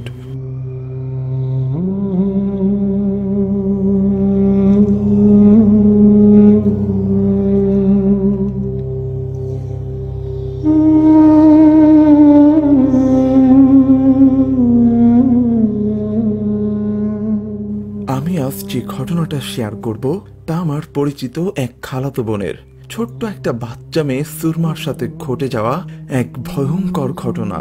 ঘটনার সময়কাল 1993 থেকে শুরু এবং 2000 সালে এক ভয়ানক ঘটনার মাধ্যমেই এর সমাপ্তি ঘটে। ঘটনাটি ক্ষণজন্মা অলৌকিক সৌভাগ্যের অধিকারী সুরমার। এবার আসি মূল ঘটনায়। আসিমুন নেসা নামের এক ভদ্র মহিলা। তিনি খুব গরিব এবং ফরেস্টগার, সহজ সরল প্রকৃতির একজন খুবই ভালো মানুষ। তার বাড়ি ছিল আমাদের পার্শ্ববর্তী গ্রামের জগাইরহাট ও গোপালপুর গ্রামের মধ্যবর্তী স্থানে। তিনি মানুষের বাসা বাড়িতে টুকটাক কাজ করে জীবন যাপন করতেন। তার স্বামী প্যারালাইসিসে আক্রান্ত ছিল। তার দুজন ছেলে ছিল, তাদের নাম হাবিব ও বিপ্লব, আর সবার ছোট্ট একটি কন্যা ছিল সুরমা। ঘটনাটা এই সুরমাকে নিয়ে। বলে রাখা ভালো, ওই আসিমুন নেসা নামের ভদ্র মহিলা, যাকে আমরা খালা বলে ডাকতাম, তিনি বছরের অধিকাংশ সময় আমাদের বাড়িতে আমার আম্মাকে সাংসারিক কাজে সহযোগিতা করতেন। আমাদের কোনো খালা না থাকার কারণে তাকে আমরা নিজেদের খালাই মনে করতাম, আর তিনিও আমাদের খুবই ভালোবাসতেন। আমার মাও তাকে নিজের বোনের মতোই ভালোবাসত। ঘটনার শুরু যেভাবে, 1993 সালের শ্রাবণের বৃষ্টি ভেজা এক রাতে আসিমুন নেসা খালার কোল জুড়ে জন্ম হয় এক অলৌকিক ক্ষমতাধর শক্তি সুরমার। জন্মের পর ওর বাবা মা খেয়াল করেন সুরমা সাধারণ বাচ্চাদের মতো না, সম্পূর্ণই ভিন্ন রকমের। মোটেও কান্নাকাটি করে না, বড়দের মতো চুপচাপ থাকতো এবং সকলকে সুন্দর করে চোখ ঘুরিয়ে ঘুরিয়ে দেখত। তবে অদ্ভুত বিষয় হলো, সুরমার জন্মের দিন থেকে ওর গায়ের রং বিভিন্ন সময় পাল্টে যেত। কখনো কালো, কখনো আবার সাদা, আবার কখনো লাল নীল বর্ণ ধারণ করত। তারা ঘুমিয়ে গেলে সুরমার চারপাশে কয়েকটি আগুনের ফুলকি ঘুরঘুর করত এবং এক মনোমুগ্ধকর সুগন্ধিতে পুরো ঘর ভরে উঠত। এ সকল বিষয়ের জন্য তারা খুবই আতঙ্কিত হয়ে পড়ে। তারা এই বিষয়টা বিভিন্ন রকম ভাবে আঁচ করতে পারে এবং বুঝতে পারে যে তাদের মেয়ের সাথে যা ঘটছে তা কোনো সাধারণ বিষয় না। এটা অলৌকিক ক্ষমতাধর কিছুর কারসাজিও হতে পারে, ভালো কিংবা খারাপ কিছু। প্রতিনিয়ত সুরমার সাথে ঘটে যাওয়া ঘটনাগুলো নিয়ে তারা ভয়ঙ্কর এক আতঙ্কের মধ্যেই দিন যাপন করতে থাকে। এরপর তারা কয়েকজন কবিরাজের শরণাপন্ন হন। কবিরাজ আসে এবং সুরমাকে দেখে প্রচন্ড ভয় পেয়ে যায়। কেউই কোনো ধরনের সমাধান দিতে পারে না। সবশেষে সকলেই ব্যর্থ হয়ে বাড়ি ফিরে যায়। সবশেষে একটা কথাই তারা বলে যে আমাদের সাধ্যের বাইরে, আপনারা বড় কোনো ওঝা কিংবা কোনো কামেল বুজুর্গ আলেমদের শরণাপন্ন হন। এরপর তারা দেরি না করে তৎকালীন সময়ে আমাদের এলাকার বিখ্যাত একজন আলেমে দ্বীন হযরত মাওলানা আব্দুল হাই মাওলানা হুজুরের কাছে যান। হুজুর খুবই বুজুর্গ আলেম ছিলেন। বরিশালের সারসিনা শরীফের বড় পীর সাহেব হযরত নেসারউদ্দিন মাওলানা সাহেব রহমাতুল্লাহ আলাইহি এর ছাত্র ছিলেন আব্দুল হাই মাওলানা হুজুর। সুরমাকে নিয়ে হুজুরের কাছে গেলে হুজুর শুধুমাত্র সুরমাকে রেখে সকলকে বাসার বাইরে যেতে বলেন। ওই সময় সুরমার উপর ভর করা সেই বুজুর্গ জিনকে হুজুর হাজির করেন এবং উভয় সালাম বিনিময় শেষে কথাবার্তা সমাপ্ত করেন। হুজুর হাসি মুখে সুরমার বাবা মাকে বলেন, আপনারা এই বাচ্চাকে কোনো কবিরাজ কিংবা ওঝার কাছে ভুলেও নেবেন না এবং সর্বদা একে পবিত্র অবস্থায় রাখবেন। ভয়ের কোনো কারণ নেই, আল্লাহই একমাত্র হেফাজতের মালিক। এভাবেই চলতে থাকে এবং সুরমার উপর এক প্রবল শক্তিধর অদৃশ্য শক্তি ভর করে থাকে সর্বদা, যেটা সুরমার ফরেস্টগার মা আসিমুন নেসা খালা খুব ভালো করে বুঝতে পারেন। তবে সবচেয়ে আশ্চর্যের বিষয় হলো, অন্য বাচ্চাদের মতো সুরমা কখনো উলঙ্গ কিংবা প্রস্রাব পায়খানা করে অপবিত্র অবস্থায় থাকতে পারত না। কখনো এমন হলে সে প্রচুর কান্নাকাটি করত। এভাবেই সুরমা বড় হতে থাকে। তবে সবচেয়ে আশ্চর্যের বিষয় হলো, সুরমা যদি কখনো কোনো ধরনের খাবার খেতে চাইতো, তখন ওর মা ইচ্ছা করলেও খাওয়াতে পারতো না, কারণ সুরমারা গরিব ছিল, তাদের টাকা পয়সার খুবই অভাব ছিল। তবে তিনি লক্ষ্য করতেন অলৌকিকভাবে সে খাবারগুলো কারো না কারো মাধ্যমে সুরমার সামনে হাজির হয়ে যেত। ওর মা খুবই ফরজগার ছিলেন। তিনি তার মেয়ের সাথে ঘটে যাওয়া বিষয়গুলোকে আব্দুল হাই মাওলানা হুজুরের পরামর্শক্রমে সর্বদাই সবার থেকে গোপন করে রাখতেন এবং সবসময়ের জন্য ওকে তার কাছে রাখতেন। অন্য কোনো বাচ্চাদের সাথেও তেমন একটা মেলামেশা করতে দিতেন না। এভাবেই দিন যেতে থাকে। তখন 1999 সাল। সুরমা সবেমাত্র 6 বছর শেষ করে 7 বছরে পা দিয়েছে। একদিন চৈত্র মাসের কাঠফাটা রোদের মধ্যে সুরমাকে নিয়ে ওর মা ওদের গোলাপপুর গ্রাম থেকে পাশের কেউতা গ্রামে যাওয়ার জন্য রওনা হয়। ওরা শুকনো ধানের জমি থেকে নেমে হাঁটা শুরু করে। আমাদের অঞ্চলে ধানের জমিকে আঞ্চলিক ভাষায় কোলা বলে, কোথাও কোথাও বিলও বলে থাকে। এক একটা কোলা কয়েক হাজার বিঘা জমি নিয়ে বিস্তীর্ণ, এক গ্রাম থেকে আরেক গ্রামে গিয়ে মিশেছে, আর এর মধ্যেই মানুষের যার যার জমির সীমানা চিহ্নিত করা থাকে। ওরা হাঁটতে হাঁটতে গোপালপুর গ্রামের শেষ প্রান্তে এসে কেউতা গ্রামের কোলায় যখন পড়ে, ঠিক তখনই কোলার মাঝে উঁচু কিছু জমির পাশেই রয়েছে অনেকগুলো কেওয়া ঝোপা। কেওয়া ঝোপা এক ধরনের কাঁটাযুক্ত আনারস গাছের মতো, যা লম্বায় সর্বোচ্চ 4-5 ফিট পর্যন্ত হয়ে থাকে। ওই কেওয়া ঝোপের ভেতর থেকে অনেকগুলো সাদা রাজহাঁস বেরিয়ে আসে, যেটা শুধুমাত্র সুরমা দেখতে পায়। ওর মা হাঁটতে হাঁটতে অনেক দূর সামনে চলে যায়, আর ওই রাজহাঁসগুলো মানুষের মতো সুরমার সাথে এসে কথা বলে এবং সুরমাকে সাদা একটা মুক্তার মতো পাথর উপহার দেয়, যা ছিল নাকি অমূল্য রত্ন সুলেমানি পাথর, যা ওরা বুঝতে পারেনি এবং পরবর্তী সময়ে তা প্রকাশ পায়। সেই সময় সুরমার মা কিংবা ওর পরিবারের কেউ বুঝতে পারেনি যে আসলে সেটা কতটা মহামূল্যবান। ওর মা হাঁটার এক পর্যায়ে কিছুটা সামনে গিয়ে দেখে তার সাথে সুরমা নেই। তখন তিনি পেছনে তাকিয়ে দেখতে পান সুরমা কেওয়া ঝোপার ওখানে দাঁড়িয়ে আছে। ওকে দাঁড়িয়ে থাকতে দেখে তিনি হাঁটতে হাঁটতে ওর কাছে আসেন এবং দেখেন সুরমার শরীর রক্তবর্ণ হয়ে গেছে। তখন ওর মা জিজ্ঞেস করে, তুই এখানে দাঁড়িয়ে আছিস কেন? তখন সুরমা বলে, মা, ওই যে রাজহাঁস দেখো, ওরা আমার সাথে কথা বলছিল, আর দেখো আমাকে এটা রাজহাঁসটা দিয়েছে। তখন ওর মা আশেপাশে তাকিয়ে দেখে কোথাও কোনো রাজহাঁস নেই। তখন তিনি বুঝতে পারেন তার মেয়ের সাথে অলৌকিক কিছু ঘটছে। তিনি সুরমার কাছ থেকে ওই পাথরটা নিয়ে নিজের কাপড়ের আঁচলে বেঁধে রাখেন এবং কেওতা গ্রামের পথ ধরে আবারও হাঁটতে থাকেন। সুরমার মা তাদের কাজ শেষ করে বিকেলে ফিরে আসার সময় হঠাৎ আবারও ওই কেওয়া ঝোপের কাছে আসলে ওর মা অদৃশ্য কারণে সামনের দিকে হেঁটে যায়, আর সুরমা আবারও পেছনে পড়ে যায়। সুরমা তখন দেখে আবারও সেই কেওয়া ঝোপের ভেতর থেকে শত শত রাজহাঁস বেরিয়ে আসছে এবং ওকে বলে, তুই এই পাথর দুধের ভিতর ভিজিয়ে রাখবি, আর তুই যে কোনো দুরারোগ্য অসুস্থ রোগীর শরীরে আইডালি গাছের ডাল দিয়ে 3 বার বিসমিল্লাহ বলে ওই রোগীর শরীরে লাগালে রোগী পরিপূর্ণভাবে সুস্থ হয়ে যাবে। মনে রাখবি, কেউ খুশি হয়ে যদি তোদের কিছু দেয় তাহলে ওটা নিবি, তবে কারো কাছে কিচ্ছু চেয়ে নিবি না এবং লোভও করবি না। তবে সবচেয়ে আশ্চর্যজনক বিষয় হলো, সুরমা মানুষ ছোট হলেও যদি একবার একটা কথা শুনতে পেত, সেটা সে কম্পিউটারের মতো টপ টপ করে বলে দিতে পারত। এভাবেই বেড়ে ওঠে গরিব অসহায় বাবা মায়ের ঘরে অলৌকিক গুণাবলীর শিশু সুরমা। ওর হাতে অনেক রোগী সুস্থ হয়েছে, তার মধ্যে আমার সেজো আবার একজিমা হয়েছিল। ওর ঝাড়নিতেই আল্লাহ তাআলা সুস্থ করেছিলেন, যেটা আমার সামনেই ঝাড়ফুঁক করেছিল। সুরমা ও আমি প্রায় সমবয়সী ছিলাম। ও আমাদের বাড়িতে ওর মায়ের সাথে আসলে আমি ওকে হিংসা করতাম, কারণ ওকে আমাদের বাড়ির সবাই খুব ভালোবাসতো, আর আমি পরিবারের সবার ছোট হওয়ার কারণে ও অনেক আদুরে হওয়ার জন্য ওকে সহ্য করতে পারতাম না। সুযোগ পেলে ওকে চিমটি কাটতাম আর মারতাম, তবে সেটা না বুঝেই করতাম। আমিও তো তখন খুবই ছোট ছিলাম। এভাবে চলতে চলতে 2000 সালে সুরমার যখন 8 বছর পূর্ণ হলো, তখনও আমাদের সমবয়সী বাচ্চাদের থেকে ও সম্পূর্ণ ভিন্ন ছিল। সর্বদা পরিপাটি গোছানো থাকতো। ওকে দেখলে মনে হতো বড় মেয়েদের মতো আচার আচরণ এবং খুবই শান্ত স্বভাবের ছিল। 2000 সালের ফাল্গুন মাসের কোনো একদিন ওর কাছে থাকা সেই পাথরটা যে কৌটার মধ্যে রাখা ছিল সেই পাথরটা বের করে ও হাতে নেয়। আবারও সে পাথরটাকে দুধের মধ্যে ভেজাতে চায়। ওর মাকে কিছু দুধ এনে দিতে বলে।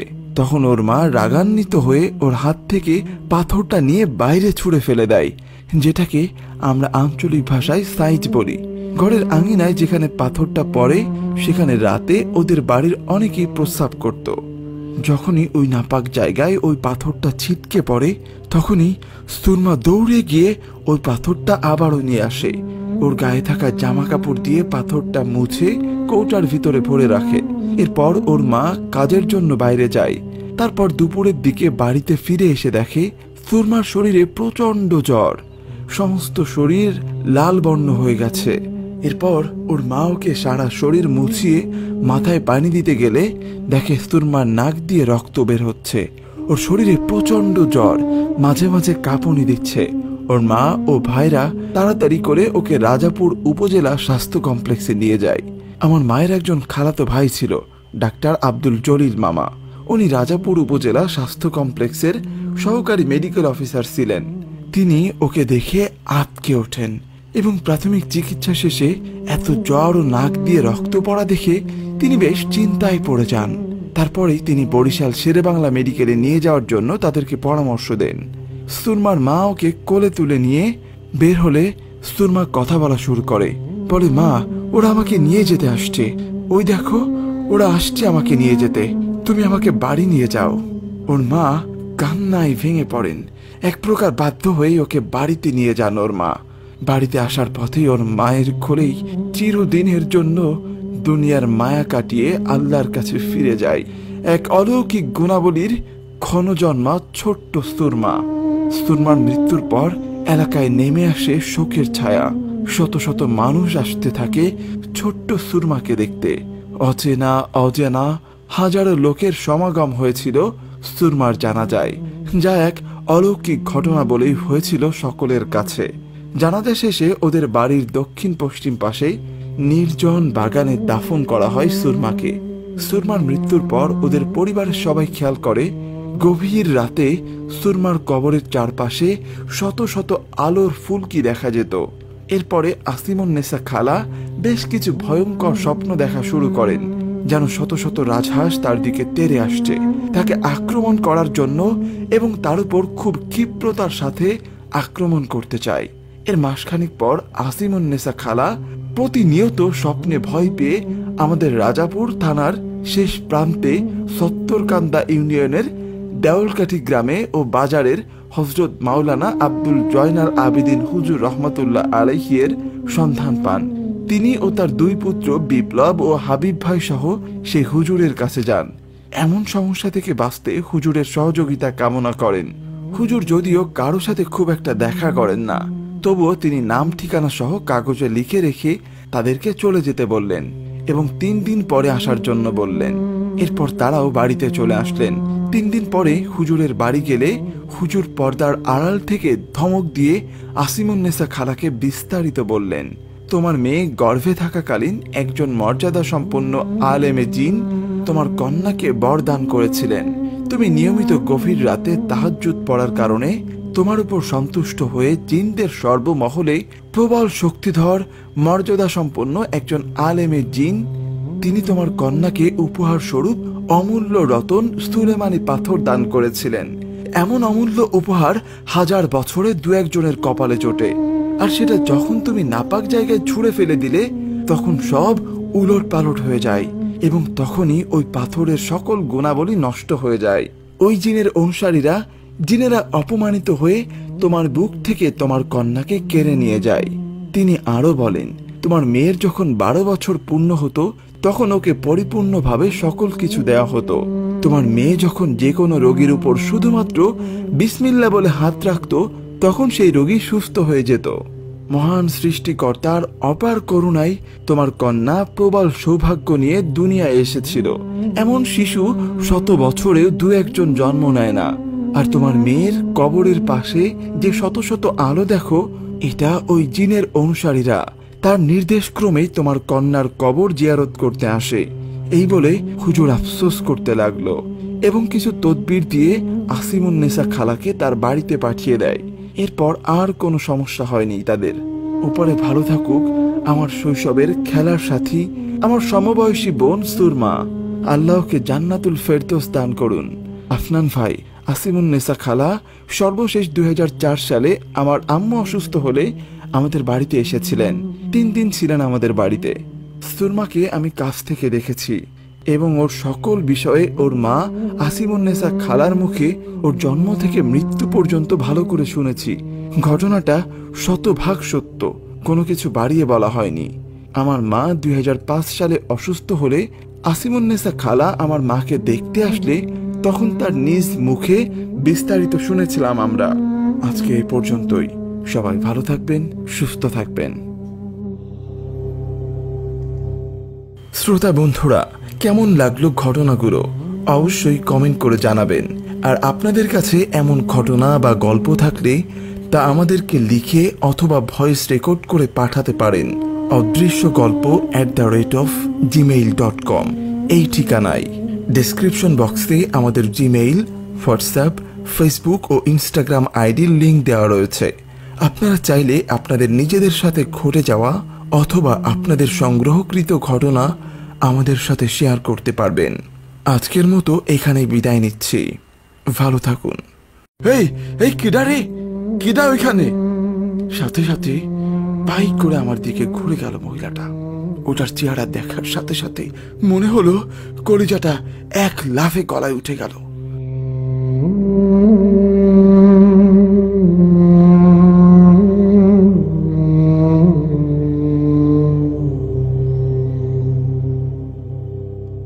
আমার বাড়ি বরিশাল জেলার কীর্তনখোলা নদীর পাশেই।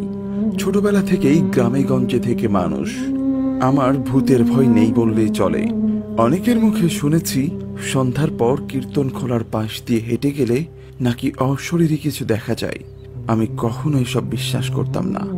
সেইবার মামার বাড়িতে গিয়েছিলাম একটা কাজে। এক পরিচিত চাচার মোটর নৌকায় গিয়েছিলাম। বাসায় ফেরার পথে সন্ধ্যা হয়ে যায়। চাচার গঞ্জে কাজ ছিল দেখে আমাকে বাড়ির পাশ থেকে বেশ খানিকটা দূরে নামিয়ে দেয় আর আমাকে জিজ্ঞেস করে কোনো সমস্যা হবে নাকি। আমি না করি। চাচাকে বিদায় দিয়ে বাড়ির পথে হাঁটতে লাগলাম। সন্ধ্যা নেমেছে চারপাশে। খুব দ্রুতই রাতের আধারে চারপাশ ঢেকে যাবে। আমার সাথে কোনো আলো নেই, তবে বাড়ি খুব একটা দূরের পথ না। বাঁকা পথে গেলে 15 মিনিট, আর সোজা রাস্তা দিয়ে গেলে 25 থেকে 30 মিনিট মতো লাগবে।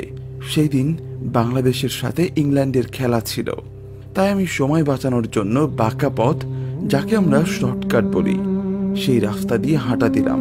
হনহন করে হাঁটছি। সবাই মনে হয় বাংলাদেশের খেলা দেখছে। কাউকেই দেখলাম না পথে। প্রায় 4-5 মিনিট হাঁটার পর আমার পাশের একটা ঝোপে ধপ করে কি যেন পড়লো।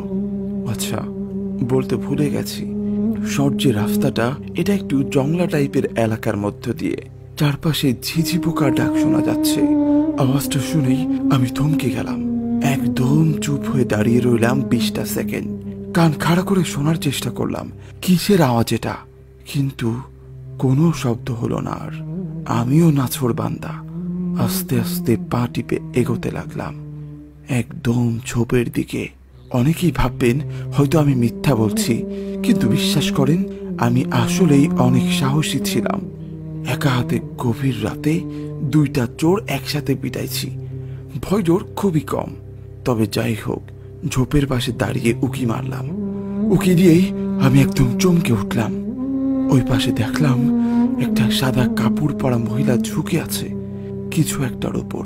দেখে মনে হলো কোনো চারপেয়ে জানোয়ার।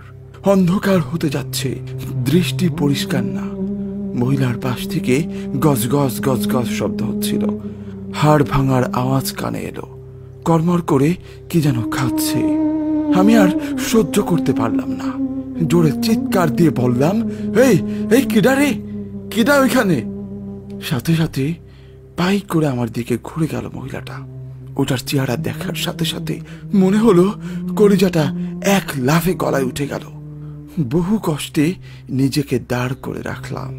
মহিলার বয়স বুঝতে পারিনি, তবে সাদা চুল, সাদা কাপড় এবং সারা মুখে লেগে থাকা রক্ত এবং সামনে পড়ে থাকা একটা মাঝারি সাইজের গরুর মৃতদেহ দেখে আমার আর কিছুই বুঝতে বাকি রইল না। এরপর শুধু এতটুকু মনে আছে যে জ্ঞান হারাবার আগে জোরে জোরে কয়েকবার লা ইলাহা ইল্লাল্লাহ আল্লাহু আকবার বলেছিলাম। মহিলাটা চোখের পলকে মরা গরুটা রেখে আমার দিকে এগিয়ে এলো। এরপর আমার আর কিচ্ছু মনে নেই। জ্ঞান ফেরার পর নিজেকে আবিষ্কার করি আমাদের বাড়ির উঠানে।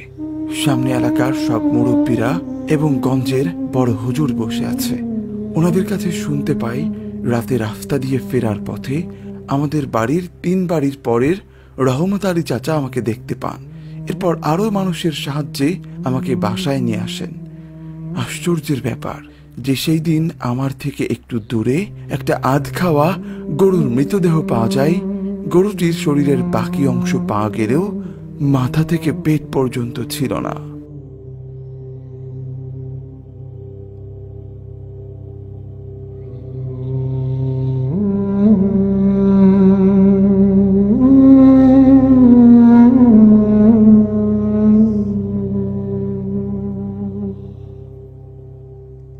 শ্রোতা বন্ধুরা, কেমন লাগলো ঘটনাগুলো অবশ্যই কমেন্ট করে জানাবেন। আর আপনাদের কাছে এমন ঘটনা বা গল্প থাকলে তা আমাদেরকে লিখে অথবা ভয়েস রেকর্ড করে পাঠাতে পারেন odrishyogolpo@gmail.com এই ঠিকানায়। ডেসক্রিপশন বক্সে আমাদের জিমেইল, হোয়াটসঅ্যাপ, ফেসবুক ও ইনস্টাগ্রাম আইডির লিঙ্ক দেওয়া রয়েছে। আপনারা চাইলে আপনাদের নিজেদের সাথে ঘটে যাওয়া অথবা আপনাদের সংগ্রহকৃত ঘটনা আমাদের সাথে শেয়ার করতে পারবেন। আজকের মতো এখানে বিদায় নিচ্ছি। ভালো থাকুন।